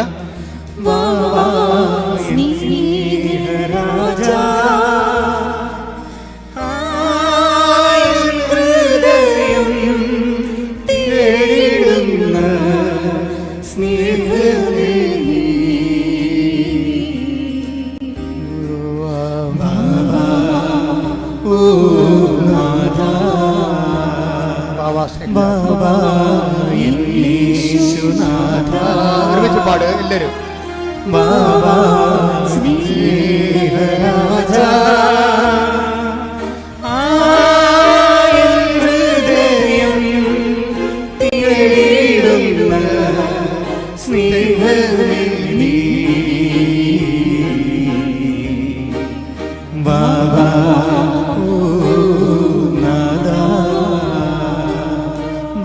പരമദിവ്യകാരുണ്യത്തിന് നേരവും ആരാധനയും സ്തുതിയും പുകഴ്ചയും പരിശുദ്ധ പരമദിവ്യകാരുണ്യത്തിന് നേരവും ആരാധനയും സ്തുതിയും പുകഴ്ചയും ഉണ്ടായിരിക്കട്ടെ. പരിശുദ്ധ പരമദിവ്യകാരുണ്യത്തിന് നേരവും ആരാധനയും സ്തുതിയും പുകഴ്ചയും ഉണ്ടായിരിക്കട്ടെ. നമ്മൾ ചങ്കം കരളും എടുത്ത് സൂക്ഷിച്ച് അസ്രിയാസും തോബിയാസും കൂടി പിന്നെയും യാത്രയാകും. അപ്പോഴവർ പോകുന്ന വഴിക്ക് രാത്രിയാകുമ്പോൾ റഗ്വേൽ എന്നും പറഞ്ഞ ഒരാളിൻ്റെ വീട്ടിൽ കയറും. റഗ്വേൽ ബന്ധമുള്ള ആളാണ്, ചർച്ചക്കാരാ. ഇപ്പം രാത്രിയായി, പോകേണ്ട സ്ഥലം ഇനിയും പോകാനുണ്ട്. പക്ഷേ രാത്രി ആയതുകൊണ്ട് യാത്ര നടക്കാത്തത് കൊണ്ട് ഇവർ മത്സ്യത്തിനെ ചുട്ടു തന്നിട്ട് ചങ്കം കരലും എടുത്തുകൊണ്ട് യാത്രയാകും. റഗ്വേലിൻ്റെ വീട്ടിൽ ചെല്ലുമ്പോഴാണ് വിഷയം. റഗ്വേലിൻ്റെ മകളാണ് സാറ. അവൾ ശരിക്കും പറഞ്ഞാൽ ദൈവം ഈ തോബിയാസിന് വേണ്ടി നിശ്ചയിച്ചിരുന്ന ജീവിത പങ്കാളിയാണ്. ദൈവഹിതപ്രകാരമല്ലാതെ അവൾ കല്യാണം കഴിച്ച് 7 ഭർത്താക്കന്മാർ മരിച്ചിരിക്കുന്നതാണ്. അതേക്കുറിച്ചൊക്കെ ബൈബിൾ നല്ല രസകരമായിട്ട് സംസാരിക്കുന്നുണ്ട്. പക്ഷേ രഘുവേലിൻ്റെ വീട് ചെല്ലുമ്പോൾ അസറിയാസ് ഈ ദൂതൻ പറയും, ഇത് നിൻ്റെ ജീവിത പങ്കാളിയാണ്, അവളെ കല്യാണം കഴിക്കാൻ നിനക്ക് തടസ്സമില്ലെന്ന് പറയും. അപ്പോൾ രഘുവേലിനെ സാറായുടെ അപ്പനെ അത് ബോധ്യമാകും. അപ്പോൾ സാറ കരഞ്ഞുകൊണ്ട് പറയും, എന്നെ കല്യാണം കഴിക്കരുത്, കാര്യം ഇന്ന രീതിയിൽ മരിച്ചിട്ടുള്ളതാണ് ഭർത്താക്കന്മാർ. കാര്യം തുറന്നു പറഞ്ഞ കണ്ടില്ലേ? വിവാഹത്തിൽ എന്തെങ്കിലും ഒരു പരാധീനത ഉണ്ടെങ്കിൽ നമ്മൾ ദൈവത്തിനാണ് പ്രാധാന്യം കൊടുക്കണമെന്നുണ്ടെങ്കിൽ തുറന്ന് പറയണം. കഴിക്കണമെങ്കിൽ കഴിക്കണം, അല്ലെങ്കിൽ കഴിക്കണം. ദൈവ തീരുമാനിച്ചായിരിക്കും അത്. ഇപ്പോൾ ഇവിടെ സാറ കാര്യം തുറന്ന് പറയുകയാണ്. എന്താ പറയണത്? എൻ്റെ ഭർത്താക്കന്മാർ കെട്ടിയവരെല്ലാം അന്ന് രാത്രി തന്നെ മരിച്ചു വീണിട്ടുണ്ട്, എൻ്റെ ഒരു അവസ്ഥ അതാണ്. അപ്പം രഘുവേലിന് അസറിയാസ് പറയും, ഇല്ല, ഇത് ദൈവഹിതമാണ്. നിൻ്റെ ഭർത്താക്കന്മാരെ കൊന്നിട്ടുള്ള ഭൂതത്തെ ഞാൻ ഉച്ചാടനം ചെയ്യുമെന്ന് പറയും. എന്നിട്ട് അസറിയാസ് തോബിയാസിനോട് പറയും കല്യാണ രാത്രിയിൽ, നീ പിടിച്ച മത്സ്യത്തിൻ്റെ ചങ്കും കരലും എടുത്ത് ഇപ്പം നെരിപ്പോടിലിട്ട് പുകക്കാൻ പറയും. അത് പുകച്ച് കഴിയുമ്പോൾ ഈ ഭൂതം ഉച്ചാരണം ചെയ്യപ്പെടും. അതായത് എന്ത് തിന്മയുണ്ടെന്നുണ്ടെങ്കിലും ഒരു കർത്താവിൽ നമ്മൾ വിശ്വസിക്കുന്ന വ്യക്തിയാണോ, ആ വ്യക്തിയെ സംബന്ധിച്ചിടത്തോളം ഒരു ബാധയും നിന്നെ ഏൽക്കുകയില്ല. 91 സങ്കീർത്തനം 7-ാം തിരുവചനം. സങ്കീർത്തനം 91:7. നിന്റെ പാർശ്വങ്ങളിൽ പറഞ്ഞ നിന്റെ പാർശ്വങ്ങളിൽ ആയിരങ്ങൾ മരിച്ചു വീണേക്കാം, നിന്റെ വലതുവശത്ത് 10,000 എങ്കിലും നിനക്ക് ഒരനർത്ഥവും സംഭവിക്കുകയില്ല. അതായത് ദൈവ പൈതലിനെ സംബന്ധിച്ചിടത്തോളം സമ്പൂർണമായ പ്രൊട്ടക്ഷനാണ് ഉള്ളത്. അതാണ് ഞാൻ എപ്പോഴും ഉടമ്പടി കാർക്കശ്യമായിട്ട് പാലിക്കണമെന്ന് പറഞ്ഞതിൻ്റെ കാരണം. ഉടമ്പടിയിൽ എന്താണ് 14:9 തോബിയാസ് പറയണത്?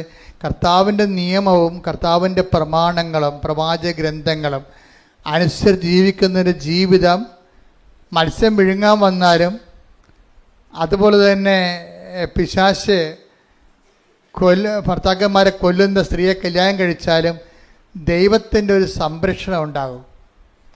അതായത് ഉടമ്പടി നമുക്ക് നൽകുന്ന സംരക്ഷണം നിസ്സാരമല്ല. സെലുവിൻ്റെ സാക്ഷ്യത്തിൽ കേൾക്കുന്നത് എന്താണ്? അണലി ഒരു ദിവസം, 2ാമത്തെ ദിവസം ശംഖ് വരെ, 3ാമത്തെ ദിവസം മൂർക്കരിങ്ങനെ കയറി ഇറങ്ങി പോവുകയാണ്. അവളെന്താ ചെയ്യണത്? അവളൊന്നും ചെയ്തില്ല. അവൾ ചെയ്തിട്ടിരിക്കണത് കൃപാസനത്തിൽ മണ്ണെടുത്ത് ഇവിടെ വന്നു വെച്ചു. വർഷങ്ങളായിട്ടുള്ള പാമ്പ് ശല്യമാണേ. മണ്ണെടുത്തിട്ട് എന്ത് ചെയ്ത് ഉടമ്പടി ഉപ്പുമായിട്ട് കലർത്തി അത് സ്വന്തമായിട്ട് ചെയ്യണതാണ്, ആരും പറഞ്ഞു കൊടുക്കണമല്ല. ദൈവ പൈതലിനെ സംബന്ധിച്ചിടത്തോളം ദൈവ പൈതലിന് ദൈവവുമായിട്ട് ജീവിച്ച് കഴിയുമ്പോൾ പരിഹാര മാർഗങ്ങൾ സ്വന്തം മനസ്സിൽ തന്നെ ദൈവം കൊടുക്കും. അവളെന്ത് ചെയ്ത് ആ ഉപ്പ് കൊണ്ടുവന്ന് വെയിലിൽ മുഴുവൻ വിശ്വാസപ്രമാണം ചൊല്ലിയിട്ട് വെയിലിക്ക് മുഴുവൻ ഉപ്പ് തൂളി. കാര്യം അവർക്ക് ആപ്പടെ 5 സെൻറ്റ് സ്ഥലമേ ഉള്ളൂ, ചുറ്റോടിയിട്ടുള്ള കാടാണ്. അത് നാട്ടുകാരുടെ പുരയിടമാണ്. ആ നാട്ടുകാർ ഇവിടുന്ന് ഇവിടെയെങ്കിലും ഇല്ല. അപ്പോൾ അവരുടെ കാട് വെട്ടാനും പറയത്തില്ല. നമ്മളെ കയറി വെട്ടിയാൽ കേസും ആകും. പാമ്പാണെങ്കിൽ പാമ്പിന് പുരയിടത്തെക്കുറിച്ച് ഒരു ഐഡിയയും ഇല്ലാത്ത കാരണം പാമ്പ് ഇതിൻ്റെ പേരിൽ കാട്ടിൽ നിന്ന് കയറണ പോലെ നമ്മുടെ വീട്ടിൽ കയറിക്കൊണ്ടിരിക്കുകയാണ്. എന്തൊരു ഗതികെട്ട ജീവിതമാണെന്ന് നോക്കിയേ. അപ്പോൾ അവൾ ചെയ്തിരിക്കണത് എന്താണ്? അവൾ ഉടമ്പടി ജീവിച്ചിട്ട് മണ്ണ് വാരി കൊണ്ടുപോയിട്ട് ഉപ്പുമായിട്ട് കലർത്തിയിട്ട് വിശ്വാസപ്രമാണം ചൊല്ലിയിട്ട് വെയിൽ 4 അതിരിനും വിശ്വാസപ്രമാണം ചൊല്ലി ഇത് പ്ലേസ് ചെയ്യും. ഇതാണ് വിശ്വാസ പ്രയോഗം എന്ന് പറയണത്. എന്നിട്ട് എന്ത് ചെയ്യും? ഉടമ്പടി തൈലം കൊണ്ടുവന്നിട്ട് ഇരുമ്പ് ഗേറ്റിൻ്റെ ഒരു കുരിശിടും. കർത്താവിൻ്റെ ഭവനമാണിത്, ഇവിടെ പ്രവേശിക്കരുതെന്ന് പറയും. അതാണ് ഒരു ബാധയും നിൻ്റെ ഭവനത്തെ പ്രവേശിക്കത്തില്ല. സുലു പറയണത് പിന്നെ 1 കൊല്ലമായി ഇപ്പോൾ ഇന്ന് വരെ ഒരു പാമ്പിനെ പോലും കുടുംബത്തിൽ കണ്ടിട്ടില്ലെന്ന്.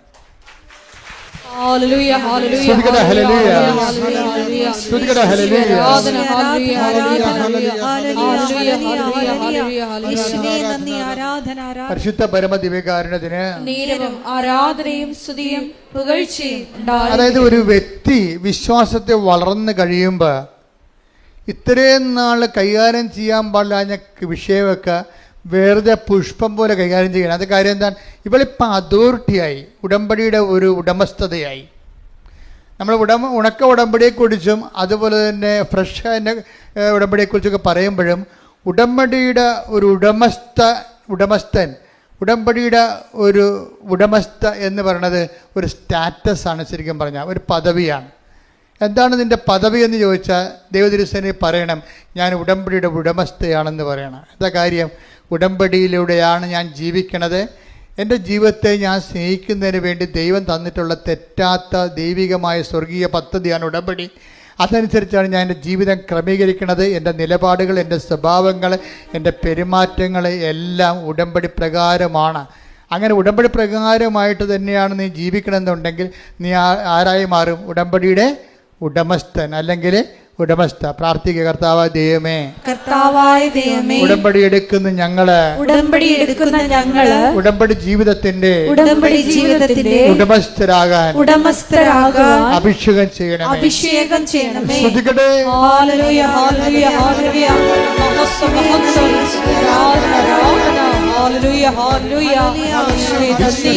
ദൈവത്തിന്റെ മഹത്വം കാണാം, പ്രാർത്ഥിക്കുമ്പോൾ ദൈവത്തിന്റെ പ്രവൃത്തി കാണാം, ആരാധിച്ചാൽ ദൈവത്തിന്റെ വിടുതൽ കാണാം, ആശ്രയിച്ചാൽ ദൈവത്തിന്റെ കരുതൽ കാണാം, വിശ്വസിച്ചാൽ ദൈവത്തിന്റെ മഹത്വം കാണാം, പ്രാർത്ഥിക്കുമ്പോൾ ദൈവത്തിന്റെ പ്രവൃത്തി കാണാം, ആരാധിച്ചാൽ ദൈവത്തിന്റെ വിടുതൽ കാണാം, ആശ്രയിച്ചാൽ ദൈവത്തിന്റെ കരുതൽ കാണാം.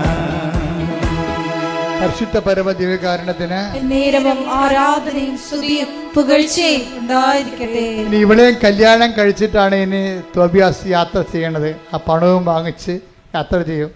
വീട്ടിൽ ചെല്ലുമ്പോഴുണ്ട്, അപ്പം നോക്കുമ്പോഴുണ്ട് തോബിയാസിൻ്റെ കൂടെ വേറൊരു പെണ്ണ് കൂടി കയറി വരുന്നത്. തോബിത്താണ് അപ്പൻ. അപ്പം അപ്പനെ സംബന്ധിച്ചിടത്തോളം എന്താ പ്രോത്സാഹനം വെച്ചാൽ, അപ്പൻ്റെ അന്നയാണിത് പറഞ്ഞു കൊടുക്കണത്, നമ്മുടെ മകൻ്റെ കൂടെ ഒരു പെണ്ണ് നിൽപ്പുണ്ടെന്ന് പറയണം. പക്ഷേ ആത്മാവിൽ ഇയാൾക്കറിയാം ദൈവം ചെയ്ത കാര്യങ്ങളാണെന്നറിയാം. പക്ഷേ അതേസമയം തന്നെ ഇപ്പോൾ അസറിയാസ് റാഫേൽ മാലാഖ പറഞ്ഞിട്ടാണല്ലോ ഇതെല്ലാം ചെയ്യണത്. ദൈവമാണ് ഇതെല്ലാം പറഞ്ഞ് ചെയ്യിക്കണം ഈ കാര്യങ്ങളെല്ലാം. അപ്പോൾ ഇത് തുടങ്ങിയത് എങ്ങനെയാണ്? ഉടനെ അസറിയാസ് പറയും, ഇനി ചെയ്യേണ്ടത് ദൈവം നിനക്ക് തന്ന ജീവിത പങ്കാളി അപ്പം കാണണ്ടേ. അപ്പം അന്ധനായിരിക്കുകയാണ്. അപ്പനൊരു സൽപ്രവൃത്തി ചെയ്ത് അന്ധനായ മനുഷ്യനാണ്. അപ്പനൊരു സാപത്ത് ദിവസം ഉപവസിച്ചിട്ട് അവസാനം ഭക്ഷണം കഴിക്കാൻ വേണ്ടി വിരുന്നുശാല വന്നപ്പോൾ ആൾക്കാർ വന്ന് പറഞ്ഞ് ഒരു ശവം കിടക്കണമെന്ന് പറഞ്ഞ് പട്ടണത്തിൽ. അപ്പൻ വിശന്ന് രാവിലെ മുതൽ വൈകുന്നേരം വിശന്നിട്ട് സന്ധ്യയ്ക്ക് ഭക്ഷണം കഴിക്കാൻ വന്നപ്പോഴാണ് ശവം കിടക്കണമെന്ന് പറഞ്ഞത്. ഉടനെ അപ്പൻ എന്ത് ചെയ്ത് ആ ശവം പോയി മറവ് ചെയ്ത് ശവം മറവ് ചെയ്ത അന്ന് ശേഷം അവിടെ ശിക്ഷ ഉള്ളതാണ്. പക്ഷേ ദൈവത്തിൻ്റെ പേരിൽ സൽപ്രവൃത്തിയാണ് ശവം മറവ് ചെയ്യണമെന്ന് ഉള്ളത് കൊണ്ടാണ് ആ മനുഷ്യൻ അതിനെ മറവ് ചെയ്തിട്ട് തിരിച്ചു വന്നത്. അപ്പം അങ്ങനെ മറവ് ചെയ്തിട്ട് തിരിച്ചു വന്ന് തളർന്നു വരുമ്പോൾ ഒരു മതിലിൻ്റെ അരികിലിരിക്കും. അവിടെ ഇരുന്ന് ചാരി ഒന്ന് ഉറങ്ങിപ്പോകും. അപ്പം മതിരെ വന്നിരുന്ന കുഞ്ഞാറ്റക്കിളികൾ കാട്ടിച്ചിട്ട് ഇയാൾ കണ്ണീ വീഴും, കണ്ണ് കാഴ്ച പോകും. അപ്പോൾ സൽപ്രവൃത്തി ചെയ്തിട്ട് പണി മേടിച്ച ആളാണ് ഇയാൾ. നിങ്ങൾ ഓർക്കണം, ദൈവത്തിൻ്റെ പൈതലാണ്, ദൈവത്തിൻ്റെ നീതിമാനാണെങ്കിൽ സംഭവിക്കുന്നതെല്ലാം ദൈവത്തിന് നിശ്ചയപ്രകാരം ദൈവത്തിൻ്റെ ഉപരി മഹത്വത്തിനായിരിക്കും. ഇപ്പോഴും അന്ധനായ അപ്പൻ്റെ അടുത്ത് മകൻ കല്യാണം കഴിച്ചുകൊണ്ട് ജീവിത പങ്കാളിയുമായിട്ട് വരുമ്പോൾ അപ്പോഴും അസ്തറിയാസമുണ്ട്. വിട്ടുമാറാതെ നിൻ്റെ ജീവിതത്തിൽ മത്സ്യങ്ങൾ വന്നാലും നിൻ്റെ ജീവിതത്തിൽ കുഞ്ഞാറ്റക്കരുകൾ നിൻ്റെ കണ്ണ് കളഞ്ഞാലും നിന്നെ വിട്ടുമാറാത്ത ദൈവത്തിൻ്റെ ദൂതൻ, ദൈവത്തെ വിശ്വസിക്കുന്ന ഓരോരുത്തർക്കും ഞാൻ എൻ്റെ ദൂതനെ നിനക്കൊന്നും ഭയക്കുമെന്നുള്ള ഉടമ്പടിയുടെ പ്രഖ്യാപിതമായ വാഗ്ദാനമാണ്. ദൈവപൈതലെ, നീ കാണാത്തൊരു ദൂതൻ നിൻ്റെ കൂടെ ഉണ്ടെന്നുള്ള ബോധ്യം നിന്നെ നയിക്കണം. ശ്രുതികട്ടെ. ഹല്ലേലൂയ, ഹല്ലേലൂയ, ഹല്ലേലൂയ, ഹല്ലേലൂയ, ഹല്ലേലൂയ.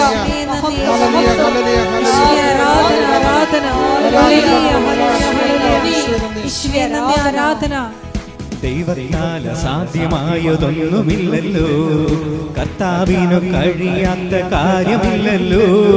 യേശുവിന്റെ നാമത്തിൽ സൗഖ്യമുണ്ടല്ലോ, യേശുവിന്റെ നാമത്തിൽ ജയമുണ്ടല്ലോ.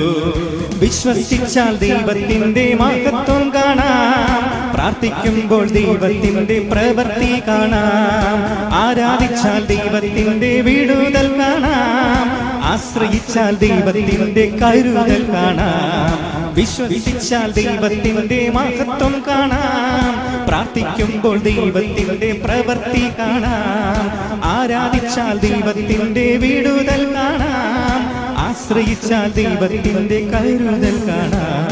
പരിശുദ്ധ പരമദിവ്യകാരുണ്യത്തിന് നേരവും ആരാധനയും സ്തുതിയും പുകഴ്ചയും ഉണ്ടായിരിക്കട്ടെ. ഒരു കൈ നെഞ്ചത്ത് വെച്ച് പ്രാർത്ഥിക്കുക. കർത്താവായ ദൈവമേ, കർത്താവായ ദൈവമേ, ആധ്യാത്മിക ജീവിതത്തിന്റെ ആധ്യാത്മിക ജീവിതത്തിന്റെ അകവും അകവും പുറവും എന്നെ കാണിച്ചു തരുന്ന ദൈവവചന വെളിപാടുകളെ ഓർത്തുകൊണ്ട് ഓർത്തുകൊണ്ട് ഞാൻ നന്ദി പറയുന്നു. എന്റെ കർത്താവേ, എന്റെ എന്റെ ജീവിതത്തിലെ സംഭവിക്കുന്നതെല്ലാം അറിഞ്ഞുകൊണ്ടാണെന്ന് എന്റെ ഉയർച്ചയ്ക്കായി അതിനെ ക്രമീകരിക്കുവാൻ അങ്ങേക്ക് പദ്ധതിയുണ്ടെന്ന് അറിഞ്ഞുകൊണ്ട് കർക്കശമായ വിശ്വാസ ജീവിതത്തിൽ നയിക്കുവാൻ എന്നെ സഹായിക്കണമേ.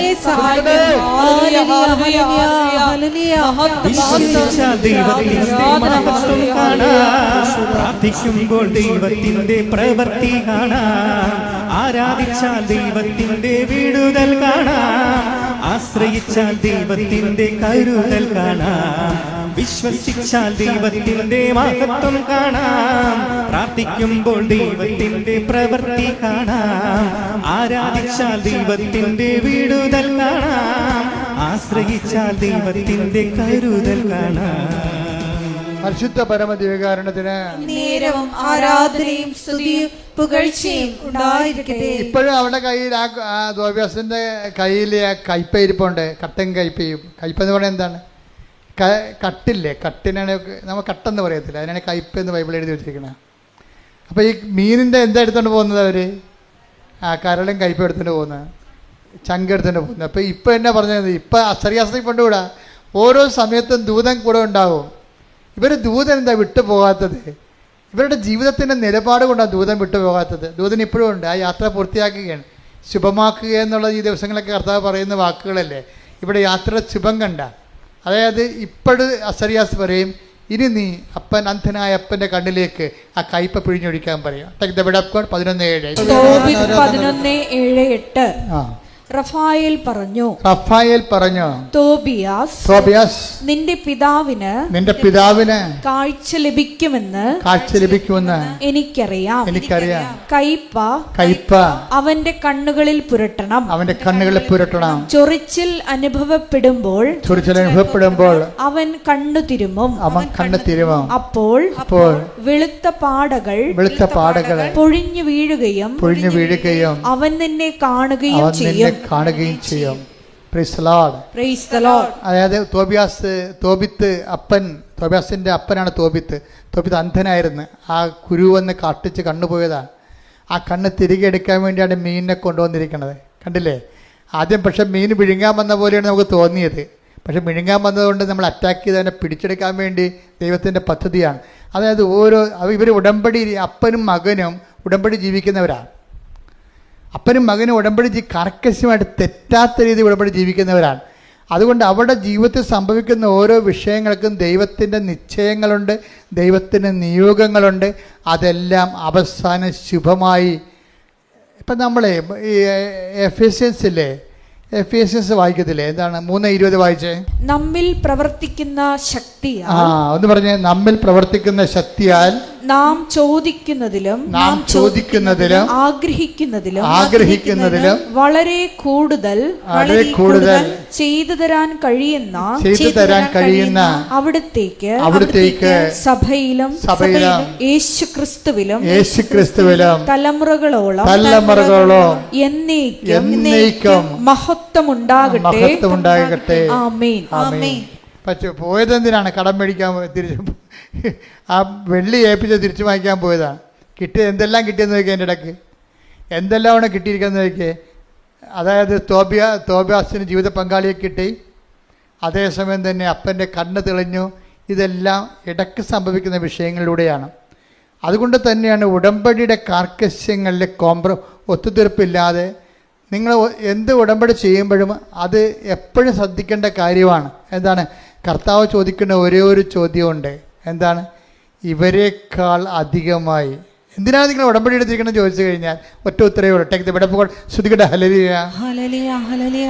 യേശുവേ നന്ദി, യേശുവേ യോഹന്നാൻ 21:15. യോഹന്നാൻ 21:15.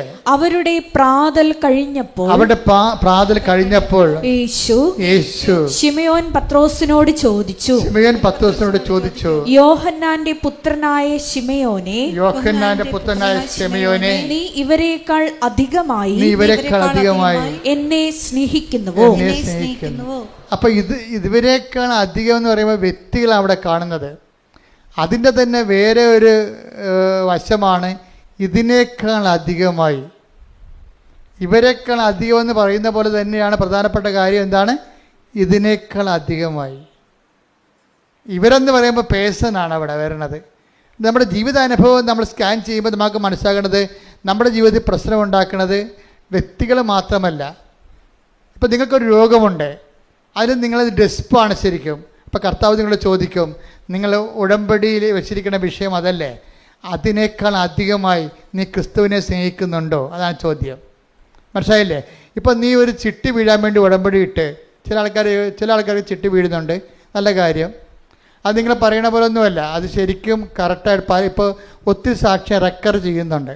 അപ്പോൾ അത് ദൈവികമായ ഇടപെടലുണ്ടെന്ന് നമുക്ക് മനസ്സിലാക്കാം. കാര്യം ഒരു മനുഷ്യൻ്റെ കണ്ണുനീര് അതുകൊണ്ടാണ് തുടക്കണമെങ്കിൽ ദൈവം കൈ നീളുമെന്ന് പറഞ്ഞ ഉറപ്പാണ്. പക്ഷേ ഒരു കാര്യമുണ്ട്, അത് നടന്നില്ല എന്നുണ്ടെങ്കിൽ അതിൻ്റെ അർത്ഥം നീ പിന്നെ ഉടമ്പടി പ്രാർത്ഥനയ്ക്ക് മങ്ങൽ വരുത്തിയാൽ അതിൻ്റെ അർത്ഥം എന്താണ്? അതിൻ്റെ കൗണ്ട് ചെയ്യണത് എങ്ങനെയാണ്? നീ ദൈവത്തെക്കാൾ അധികമായിട്ട് ചിട്ടിയെ സ്നേഹിക്കുന്നുണ്ടെന്ന പ്രശ്നം. ഇതിങ്ങനെ കുറേ പെണ്ണുങ്ങൾക്ക് പണിമേടിക്കണം ഇങ്ങനെയാണ്. എന്ന് വെച്ചാൽ അവരൊരു കാര്യം ചെയ്യും, അവർ ചിലപ്പോൾ നിങ്ങളോർക്കും ഈ പ്രാവശ്യം റിസൾട്ട് വരുമ്പോൾ ഈ പ്രാവശ്യം എല്ലാം മുഴുവൻ ഞാൻ ജയിക്കും. പക്ഷെ അവർ ഉടനെ തോറ്റു പോകുമ്പോൾ ഉടനെ പിന്നെ അവർ ഉടമ്പടി ചെയ്യത്തില്ല, പ്രാർത്ഥിക്കത്തില്ല. അതിൻ്റെ അർത്ഥം എന്താണ്? നിങ്ങൾ ഉടമ്പടിയേക്കാൾ ദൈവത്തെക്കാൾ അധികമായി IELTS-നെ നിങ്ങളുടെ പ്രൊഫഷനെ സ്നേഹിക്കുന്നു. ദൈവത്തിന് പിടികൊടുത്തില്ലേ? ദൈവത്തിന് നിങ്ങൾക്ക് മനസ്സിലായില്ലേ? അച്ഛൻ പറഞ്ഞ മനസ്സിലായോ? അതായത് നിങ്ങൾ ഒരു വിഷയം, ഇപ്പോൾ നിങ്ങളൊരു വസ്തു വിൽക്കാൻ വേണ്ടി നിങ്ങൾ ഉടമ്പടി എടുത്തിരിക്കണം എന്ന് വിചാരിച്ചോ? വസ്തു വിൽക്കണം, അത് ജപ്തിയായി പോകണമെങ്കിൽ നിങ്ങൾക്ക് വിൽക്കണം, ഉടമ്പടി എടുത്തിരിക്കണം. പക്ഷേ ദൈവത്തിന് വേറെ പദ്ധതി ഉണ്ട്. ഇപ്പോൾ സെലു തന്നെ എൻ്റെ അടുത്ത് വന്നപ്പോൾ എന്നോട് ചോദിച്ചു, അച്ഛാ 6 പ്രാവശ്യം ഞാൻ തോറ്റു, ഞാൻ യൂറോപ്പിൽ പോകുക, ഞാൻ ജയിക്കുമോ എന്ന് ചോദിച്ചപ്പോൾ, അപ്പം ഞാൻ അവിടെ എന്താ പറഞ്ഞത്? നീ ജയിക്കുക ഇല്ലെന്ന് എനിക്കറിയത്തില്ല, പക്ഷേ നീ യൂറോപ്പിൽ പോകുമെന്ന് പറഞ്ഞു. അതെന്താണ്? കർത്താവ് എന്നോട് പറഞ്ഞതാണത്. ഇവളുടെ പ്രമാണം കൊണ്ട് ഈ വിസയുടെ കോപ്പി അല്ലെങ്കിൽ ഇവിടെ തന്ന പേപ്പർ കൊണ്ടുപോയി കർത്താവിനടുത്ത് വെച്ചപ്പോൾ ഞാൻ പറഞ്ഞു, എനിക്ക് തന്ന നോട്ടാണ്, എൻ്റെ ഉള്ളിൽ തന്ന നോട്ടാണ്. ഞാൻ പറഞ്ഞ് നീ ജയിക്കോ ഇല്ലെന്ന് എനിക്കറിയത്തില്ല, പക്ഷേ നീ പോകുമെന്ന് കർത്താവ് പറയുന്നുണ്ടെന്ന് പറഞ്ഞു. അപ്പോൾ എന്നാ പറ്റിയിരിക്കണത്?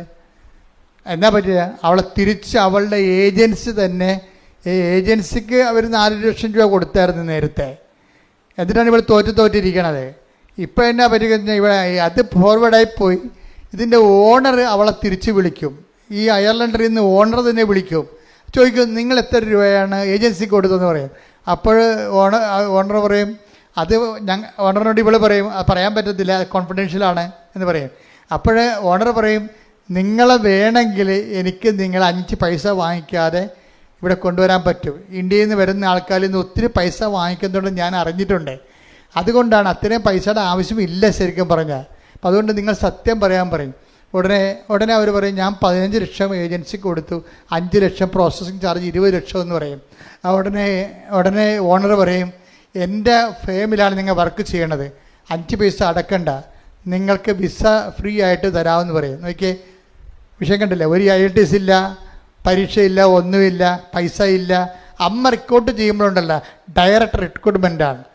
അതുകൊണ്ടാണ് ഇവളോട് ഞാൻ പറയണത്, നീ പോകുമോ, നീ ജയിക്കുമോ ഇല്ലയോ എന്ന് എനിക്കറിയത്തില്ല, പക്ഷെ നീ യൂറോപ്പിൽ പോയിരിക്കും. അപ്പോൾ അത് സെറ്റായി കഴിഞ്ഞപ്പോൾ അവൾ ചിന്തിച്ച് മാതാവിൻ്റെ അടുത്ത് വന്ന് അവൾ പറഞ്ഞു, അമ്മേ ഞാൻ 5 ലക്ഷം കൊടുത്തല്ലോ, എനിക്ക് വേണ്ടി ചില പ്രോസസ്സിങ്ങിന് വേണ്ടി 2.5 ലക്ഷം ചിലവായി കാണും. അപ്പോൾ 2.5 ലക്ഷത്തിൽ നിന്ന് 1 ലക്ഷം എനിക്ക് തിരിച്ചു തന്നാൽ എനിക്ക് കുറച്ച് പർച്ചേസ് നടത്താൻ പറ്റുമല്ലോ.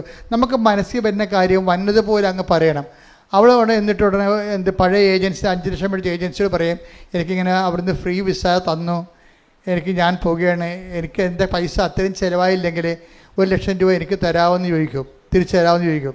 5 ലക്ഷം രൂപ ചിലവായില്ലെങ്കിൽ 1 ലക്ഷം രൂപ എനിക്ക് തിരിച്ചു തരാൻ പറ്റുമെന്ന് ചോദിച്ചപ്പോൾ അയാൾ എന്ത് പറയുന്നറിയാമോ? മാഡം ഇതിനകത്ത് പ്രശ്നങ്ങളൊന്നുമില്ല, എനിക്ക് 1.5 ലക്ഷം രൂപയെ പ്രോസസ്സിങ് ആയിട്ടുള്ളൂ, ബാക്കി 3.5 ലക്ഷം രൂപ എൻ്റെ കയ്യിലുണ്ട്, അത് നിങ്ങൾക്ക് തിരിച്ചു തരാമെന്ന് പറയും. അത് മദർ ഇടപെട്ടുമ്പോൾ വിഷയമെല്ലാം മാറും. ചിലർ വരുമ്പോൾ ചരിത്രം വൈവാന്ന് മദർ ഇടപെടുമ്പോൾ മൊത്തം വിഷയങ്ങൾ മാറുകയാണ്. അതുകൊണ്ടാണ് ഞാൻ നിങ്ങളോട് പറഞ്ഞത്, നിങ്ങളിങ്ങനെ ചതഞ്ഞും നനഞ്ഞ് ഉണങ്ങി നിൽക്കരുത്. നിങ്ങൾ കൃത്യമായിട്ട് ഉടമ്പടി ഒരു ജീവിത രീതിയായിട്ട് എടുത്തിട്ട് ദൈവത്തിനൊന്ന് ബോധ്യപ്പെടുത്തണം. എന്താ കാര്യം? ഞാൻ സത്യസന്ധമായിട്ടാണ് ഉടമ്പടി ജീവിക്കണത്. ഈ 90 ദിവസത്തേക്ക് വേണ്ടിയുള്ള അഭ്യാസമൊന്നുമല്ല, എൻ്റെ ജീവിതകാലം മുഴുവൻ ഞാൻ ഇങ്ങനെ ജീവിക്കാൻ ആഗ്രഹിക്കുന്നു എന്ന് പറഞ്ഞാൽ അന്ന് മുതൽ ഈ വിഷയം ക്ലിയർ ആകും. എന്താ കാര്യം എന്ന് വെച്ച് കഴിഞ്ഞാൽ ഇത് ഒരു ജീവിത രീതിയാണ്. ഇത് അങ്ങനെ ജീവിത രീതിക്ക് വെല്ലുവിളിയുള്ളവരെ സംബന്ധിച്ചിടത്തോളം അവരുടെ കാര്യം. പക്ഷേ പറ്റുന്നവരെല്ലാവരും, കാര്യം ഇതിനേക്കാൾ മെച്ചമായ ഒരു ക്രിസ്ത്യൻ ലൈഫ് സാധാരണ മനുഷ്യൻ സാധ്യമാണെന്ന് ചോദിച്ചു കഴിഞ്ഞാൽ എനിക്ക് ഇന്ന് വരെ പരിചയമില്ലെന്ന് മാത്രമേ എനിക്ക് ഉത്തരവായിട്ട് പറയാൻ പറ്റത്തുള്ളൂ. എന്താ കാര്യം? ഇത് അത്ര കണ്ട് മഹത്തരമായ ശ്രേഷ്ഠമായ ജീവിതമാണ്. ഇത് നിന്നെ ദൈവം തന്നെ ഈ വിളിയിലോട്ട് നിന്നെ വിളിച്ചിരിക്കുകയാണ്. ദൈവം തന്നെ നിന്നെ വിളിച്ചിരിക്കുകയാണ്. കാര്യം എന്താണ്? നീ ഇതിനുള്ള സാധ്യതയുള്ള ജന്മമായിട്ട് ദൈവത്തിന് തോന്നിയിട്ടുണ്ട്. അതുകൊണ്ട് ദൈവത്തിന് നിന്നെ അർപ്പിച്ച വിശ്വാസം നീ കളങ്കപ്പെടുത്താതെ നീ പറ്റുന്നത്രയും ദൈവത്തോട് ഒപ്പിച്ച് സുവിശേഷ സാക്ഷിയായി ജീവിക്കാൻ വേണ്ടി ഇടിമുഴക്കം പോലെ സ്തുതിക്കട്ടെ. ഹല്ലേലൂയ, ഹല്ലേലൂയ, ഹല്ലേലൂയ, ഹല്ലേലൂയ, ഹല്ലേലൂയ. മഹത്വം, മഹത്വം, സ്തുതി, ആരാധന,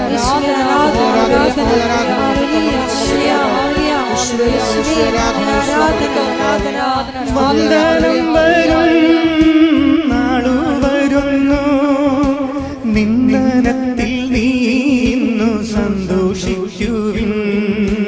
വന്ദനം വരും നാളു വരുന്നു, നിന്ദനത്തിൽ നീ ഇന്നു സന്തോഷിക്കുവിൻ. സന്തോഷിക്കുവിൻ കുഞ്ഞെ, സന്തോഷിക്കുവിൻ. നിന്ദനത്തിൽ നീ ഇന്നു സന്തോഷിക്കുവിൻ. നിസാരമാ നിസാരമാ നീറും ദുഃഖങ്ങൾ നിസാരമാ, നാളെ വരുന്ന മഹിമയൊക്ക ഇന്നീ ദുഃഖങ്ങൾ നിസാരമാ. രോഗസൗഖ്യ പ്രാർത്ഥനയുടെ സമയമാണ്. എൻ്റെ മക്കളെ, കർത്താവ് നമ്മോട് വളരെ സുന്ദരമായിട്ടും ഹൃദ്യമായിട്ടും നിങ്ങളെ ആവേശഭരിതരായിക്കൊണ്ടാണ് കർത്താവിൻ്റെ ആത്മാഭിഷേകത്തിലെ ഈശോ നമുക്ക് വചനങ്ങൾ നൽകിയത്. നിങ്ങൾ കഷ്ടപ്പെട്ട് വിഷമിച്ച് വേദനിച്ച് കർത്താവിൻ്റെ ദിവസം ഇവിടെ എത്തിയത് ദൈവമാണ് നിങ്ങളെ കൊണ്ടുവന്നതെന്നും ബോധ്യമുണ്ടാകണം. ഈ മാതാവിൻ്റെ മണ്ണിൽ ചവിട്ടിയിട്ടുണ്ടെങ്കിൽ നിങ്ങൾ ദൈവമാണ് ചവിട്ടിച്ചിരിക്കണമെന്ന് ബോധ്യം ഉണ്ടാകണം. അതുകൊണ്ട് തന്നെ നിങ്ങളുടെ ജീവിതത്തിലേക്ക് ദൈവം നിങ്ങളെ ഏറ്റെടുത്തിരിക്കുന്നു. സ്തുതിക്കട്ടെ. ഹല്ലേലൂയ, ഹല്ലേലൂയ, ഹല്ലേലൂയ, ഹല്ലേലൂയ. യേശുവേ നന്ദി, യേശുവേ ആരാധന, മഹത്വം, മഹത്വം, ആരാധന, ആരാധന. ഹല്ലേലൂയ, ഹല്ലേലൂയ, യേശുവേ ആരാധന, ഹല്ലേലൂയ, ഹല്ലേലൂയ, മഹത്വം, മഹത്വം, ആരാധന, ആരാധന, ഹല്ലേലൂയ. പരിശുദ്ധ പരമദിവ്യകാരുണ്യത്തിന് നേരവും ആരാധനയും സ്തുതിയും പുകഴ്ചയും ഉണ്ടായിരിക്കട്ടെ. എൻ്റെ പെൺമക്കളെ, അച്ഛൻ പ്രാർത്ഥിക്കാൻ പോകുന്ന വിഷയങ്ങൾ പറയാം. അപ്പോൾ നിങ്ങൾ അതനുസരിച്ച് സ്തുതിച്ചുകൊണ്ടേയിരിക്കണം. കർത്താവിൻ്റെ കൃപ നിങ്ങളിലേക്ക് ആവശ്യിക്കപ്പെടുകയും നിങ്ങൾക്ക് ഈ വിഷയത്തിൽ സാക്ഷ്യം പറയാൻ സാധിക്കുകയും ചെയ്യും. മനുഷ്യൻ്റെ കണ്ണുനീരിന് പരിഹാരം ഉണ്ടാക്കാൻ വേണ്ടിയാണ് ദൈവം ഈ കുഞ്ഞു സ്ഥാപനം സൃഷ്ടിച്ചിരിക്കുന്നത്. 10,000-കണക്കിന് സാക്ഷികളുടെ പിൻബലം നമുക്കുണ്ട്. അതുകൊണ്ട് തന്നെ നീ അച്ഛൻ നിന്നോട് പറഞ്ഞിട്ടുള്ള വചനങ്ങൾ, എന്നിലൂടെ ദൈവം നിനക്ക് വെളിപ്പെടുത്തി തന്നിട്ടുള്ള വചനങ്ങൾ അനുസരിച്ച് ജീവിക്കാൻ വേണ്ടി കണ്ണിനോടെ നീ പ്രാർത്ഥിച്ചാൽ മാത്രം മതി. അതുപോലെ തന്നെ ഉടമ്പടി എന്താണോ അതിൻ്റെ ആത്മാവനുസരിച്ചുകൊണ്ട് ജീവിക്കാനുള്ള പ്രത്യേകമായ കൃപയാൽ ദൈവം നിന്നെ അഭിഷേകം ചെയ്യട്ടെ. ശ്രദ്ധിക്കട്ടെ. ഹല്ലേലൂയ, ഹല്ലേലൂയ, ഹല്ലേലൂയ, ഹല്ലേലൂയ, ഹല്ലേലൂയ. മഹത്വം, മഹത്വം, ആരാധന, ആരാധന. ഹല്ലേലൂയ, ഹല്ലേലൂയ, ഹല്ലേലൂയ, ഹല്ലേലൂയ. ഉടമ്പടി നിബന്ധനകള് വിശുദ്ധാപൂർവ്വം പാലിക്കാനുള്ള അതിശയങ്ങൾ. ഹല്ലേലൂയ, ഹല്ലേലൂയ, മഹത്വം, മഹത്വം, ആരാധന, ആരാധന. പരിശുദ്ധ പരമദിവ്യകാരുണ്യത്തിന് നേരവും ആരാധനയും സ്തുതിയും പുകഴ്ചയും ഉണ്ടായിരിക്കട്ടെ. അച്ഛൻ പ്രാർത്ഥിക്കാൻ പോകുന്ന വിഷയങ്ങൾ മക്കളില്ലാത്തവർക്ക് വേണ്ടി പ്രാർത്ഥിക്കാം. പങ്ക്രിയാസിലൊക്കെ കല്ലുള്ളവരുണ്ട്, കിഡ്നിയിൽ കല്ലുള്ളവരുണ്ട്. ഇങ്ങനെ ചില അവയവങ്ങളിൽ ഇതുപോലെ കല്ല് ഫോം ചെയ്യുന്നതുണ്ട്. അവിടെയെല്ലാം കർത്താവിൻ്റെ വിശുദ്ധമായ രക്തം അടിപ്പെടുന്ന പോലെ വൈദ്യാഘാതം പോലെ നിബന്ധിച്ചുകൊണ്ട് നിന്നെ അതിൽ നിന്ന് ഓപ്പറേഷൻ ഇല്ലാതെ നിന്നെ കർത്താവ് സുഖപ്പെടുത്താൻ വേണ്ടി പ്രാർത്ഥിക്കും. നടുവ് വേദനയുള്ളവരുടെ നടുവ് പിൻകഴുത്തുകൾ ഇങ്ങനെ മുന്തിയിരിക്കുന്നുണ്ട്. അവരെല്ലാം അത് നടുവിന് ഡിസ്കിന് പ്രശ്നമുള്ളവരാണ്. പലപ്പോഴും ഇങ്ങനെ മുതുക് പിൻകഴുത്ത് ഉന്തിയിരിക്കുന്നത്. അവരെ സമർപ്പിച്ച് പ്രാർത്ഥിക്കും. അവർ പ്രാർത്ഥനയുടെ പരിധി വന്നിട്ടുണ്ട്. അതുപോലെ തന്നെ മുടി വല്ലാണ്ട് കൊഴിഞ്ഞു പോകുന്നവർ, വല്ലാതെ മുടി കൊഴിഞ്ഞു പോകുന്നവർ, ശരീരം ചൂടാകുന്നവർ, പ്രഷർ വിട്ടുമാറാത്തവർ, ഷുഗർ രോഗികൾ, അതുപോലെ ശരീരങ്ങളെ അസ്ഥികളെല്ലാം ദ്രവിക്കുന്നവർ, അസ്ഥി സന്ധികളിൽ നീര് വെക്കുന്നവർ, അവർക്ക് വേണ്ടി പ്രാർത്ഥിക്കും. അതുപോലെ തന്നെ പ്രഷർ മാറ്റമില്ലാത്ത രീതിയിൽ നിൽക്കുന്നൊരു കിടപ്പ് രോഗികളുണ്ട്, അവർക്ക് വേണ്ടി പ്രാർത്ഥിക്കും. മക്കളില്ലാത്തവർക്ക് വേണ്ടി പ്രാർത്ഥിക്കും. കല്യാണം ഒത്തുവരാത്തവർക്ക് വേണ്ടി പ്രാർത്ഥിക്കും. ജീവിത പങ്കാളി നഷ്ടപ്പെട്ടവർക്ക് വേണ്ടി പ്രാർത്ഥിക്കും. ജീവിത പങ്കാളി മരിച്ചവർക്ക് വേണ്ടി പ്രാർത്ഥിക്കും. അവർക്കെല്ലാം അവരുടെ ജീവിതത്തിലെല്ലാം ദൈവത്തിൻ്റെ ഇടപെടൽ ഏത് തരത്തിലും ദൈവത്തിന് നിന്നെ സഹായിക്കാം. മറ്റു മനുഷ്യർ എന്നെ ശക്തനാക്കുന്നുണ്ട്, എനിക്കെല്ലാം ചെയ്യാൻ കഴിയുമെന്ന് പറഞ്ഞത് നിൻ്റെ സങ്കടം എന്താണോ, നിൻ്റെ വിഷയം എന്താണോ, നിന്നെ ഏത് തരത്തിലും സഹായിക്കാൻ, ഏത് അവസ്ഥയിലും സഹായിക്കാൻ നിൻ്റെ ദൈവത്തിന് മാത്രമേ കഴിയൂ. ക്യാൻസർ രോഗികൾക്ക് വേണ്ടി പ്രാർത്ഥിക്കാം. അതുപോലെ തന്നെ ശരീരം മുഴുവൻ വിസർപ്പ രോഗങ്ങൾ, സോറിയാസിസ് രോഗികൾക്ക് വേണ്ടി പ്രാർത്ഥിക്കാം. പിസ്തുല രോഗികൾ, PCOD രോഗികൾ, അതുപോലെ തന്നെ അർസസ് രോഗികൾ, അൾസർ രോഗികൾക്ക് വേണ്ടി പ്രാർത്ഥിക്കാം. എല്ലാ രോഗികൾക്ക് വേണ്ടി പ്രാർത്ഥിക്കുന്ന സമയം അതുപോലെ തന്നെ ജോലി ഇല്ലാത്തവർ, ജോലി അന്വേഷിക്കുന്നവർ, ഓരോരോ പേപ്പറുകൾ, രേഖകൾ അന്വേഷിക്കുന്നവർ, കാത്തിരിക്കുന്നവർ, പരീക്ഷയുടെ റിസൾട്ടുകൾ കാത്തിരിക്കുന്നവർ, വസ്തു വിൽക്കാനുള്ളവർ, വസ്തു വാങ്ങാനുള്ളവർ, വീട് വിൽക്കാനുള്ളവർ, വീട് വെക്കാനുള്ളവർ, വീടിന് സമാധാനം ഇല്ലാത്തവർ, എല്ലാ മേഖല പൈശാചിക ബന്ധങ്ങൾ അഴിഞ്ഞു പോകാൻ വേണ്ടി പ്രാർത്ഥിക്കും. ഇട്ടുമുഴുക്കാൻ പോലെ സ്തുതിക്കട്ടെ. ഇതിന്റെ ഉന്നതമായ നാമത്തിന് സ്വസ്ഥം ചെയ്യുന്ന കർത്താവേ, നിന്റെ വിശുദ്ധ പൗരോഹിത്യത്തെ മഹത്വപ്പെടുത്തണമേ കർത്താവേ. സഭയിലുള്ള സാന്നിധ്യം പ്രകടമാക്കണമേ കർത്താവേ. 39 വർഷം ഞാൻ അർപ്പിച്ച കൃപാന്റെ യോഗ്യതയാൽ കൃപാസന അൾത്താരെ ജീവനോടെ പ്രത്യക്ഷപ്പെട്ട പരിശുദ്ധ അമ്മയുടെ മാധ്യസ്ഥതയിലെ അടിപ്പിട പോലെ വൈദാഘാതം പോലെ ദൈവികമായ ശക്തി നിങ്ങൾ സ്ഥിരപ്പെടുകട്ടെ എന്ന് പ്രാർത്ഥിക്കുന്ന ഉച്ച മുതൽ ഉള്ളംകാല് വരെ കർത്താവിൻ്റെ രക്തം പടരട്ടെ.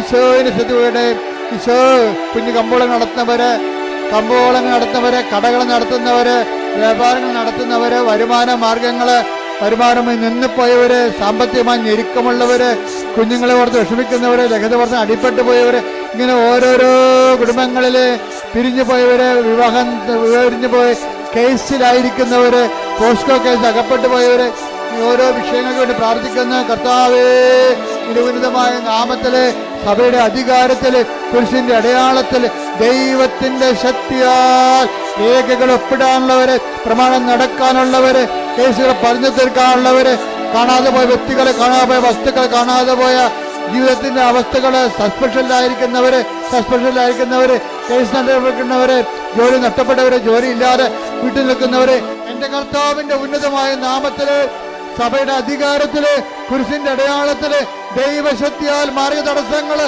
ജീവിതദുരിതങ്ങള്, ജീവിതടസ്സങ്ങള് യേശുക്രിസ്തുവിന്റെ ഉന്നതമായ നാമത്തിൽ മാറിപ്പോകട്ടെ.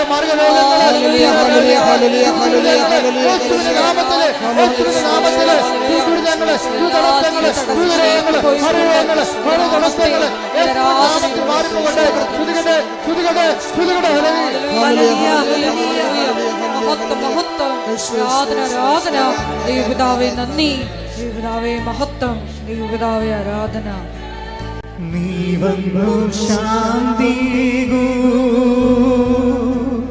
നീ വന്നു സൗഖ്യമേകൂ,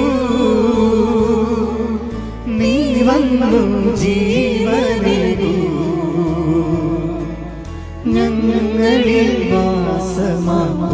ഒരുമിച്ച് പാടുക എല്ലാവരും. നീ വന്നു ശാന്തികൂ, നീ വന്നു സൗഖ്യമേകൂ, നീ വന്നു ജീവനേകൂ, ഞങ്ങളിൽ വാസമാകൂ. മൗനമായി പ്രാർത്ഥിക്കട്ടെ. മുട്ട നിൽക്കുക, കൈകൾ കൂപ്പി കർത്താവിനെ നോക്കിക്കൊണ്ട് മൗനമായി പ്രാർത്ഥിക്കട്ടെ. അഭിഷേകത്തിൻ്റെ വലിയ സ്വർഗീയ നിമിഷങ്ങളിൽ നമ്മളായിരിക്കുന്ന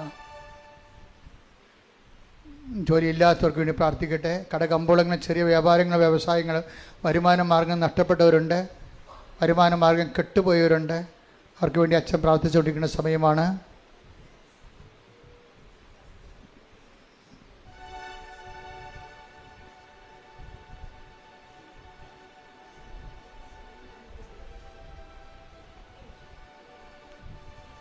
കാതിൽ നിന്ന് കൊടുകൂടെ പഴുപ്പ് ഇടത് കാതിൽ നിന്ന് പതിപ്പ് ചാടുന്നവരെ കാണുന്നുണ്ട്. കർത്താവ് അവരെ സുഖപ്പെടുന്നവരുടെ കർത്താവിന് സന്ദേശമുണ്ട്. ശ്രുതിക്കട്ടെ. ഹല്ലേലൂയ, ഹല്ലേലൂയ, ഹല്ലേലൂയ, ഹല്ലേലൂയ. രോഗസൗഖ്യ സന്ദേശത്തിന് നന്ദി പറയുന്നു. ഹല്ലേലൂയ. ഓപ്പറേഷൻ ചെയ്തതാണ്, ഓപ്പറേഷൻ കഴിഞ്ഞതാണ്, എങ്കിലും അവിടെ പഴുപ്പൊന്നുമില്ല, പക്ഷേ വേദന ഉണ്ട്. അത് വിട്ടുമാറാത്ത രീതിയിൽ വേദന, റീഓപ്പറേഷൻ വേണമെന്നുള്ള രീതിയിലേക്കാണ് കാര്യങ്ങൾ പോകുന്നത്. കർത്താവ് വ്യക്തിയെ സ്പർശിക്കുന്നുണ്ട്. ശ്രുതിക്കട്ടെ.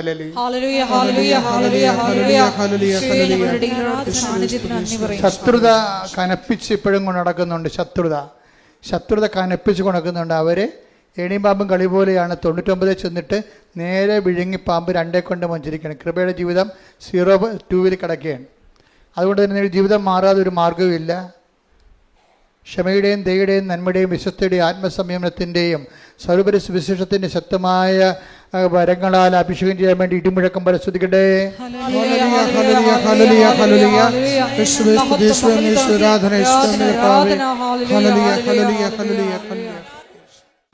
സമാപനാശീർവാദം.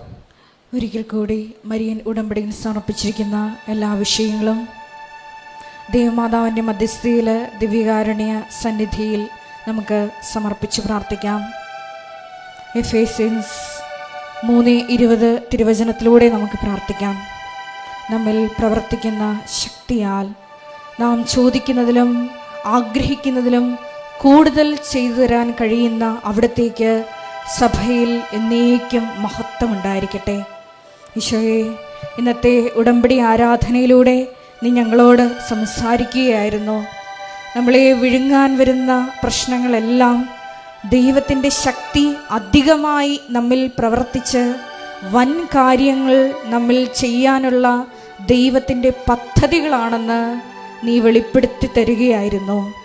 എന്നെ ശക്തരാക്കുന്നവരിലൂടെ എല്ലാം ചെയ്യാൻ എനിക്ക് സാധിക്കുമെന്ന തിരുവചനത്തിൻ്റെ ആ വലിയ അഭിഷേകം ഞങ്ങളുടെ ജീവിതത്തിലെ എല്ലാ പ്രതിസന്ധി ഘട്ടങ്ങളിലും പ്രശ്നമേഖലകളിലും ഉണ്ടാകുവാൻ കരുണയാകണമേ എന്ന് പ്രാർത്ഥിച്ചുകൊണ്ട് ശിരസ് നമിച്ച് നമുക്ക് ദിവ്യകാരുണ്യനാഥൻ്റെ ആശീർവാദം സ്വീകരിക്കാം.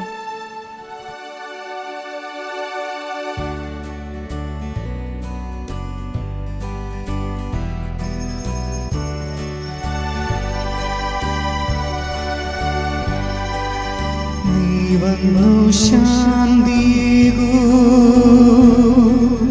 നീ വന്നു സൗഖ്യമേകൂ, നീ വന്നു ജീവനേകൂ, ഞങ്ങളിൽ നീ വന്നു ശാന്തിയേകൂ, നീ വന്നു സൗഖ്യമേകൂ, നീ വന്നു ജീവനേകൂ,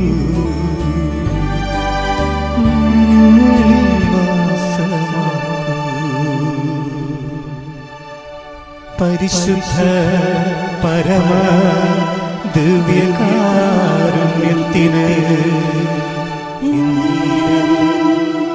ആരാധനയും സ്തുതിയും പുകഴ്ചയും ഉണ്ടായിരിക്കട്ടെ.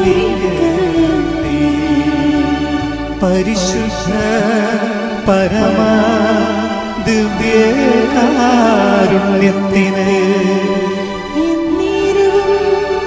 ആരാധനയും സ്തുതിയും പുകഴ്ചയും ഉണ്ടായിരിക്കട്ടെ. പരിശുദ്ധ പരമ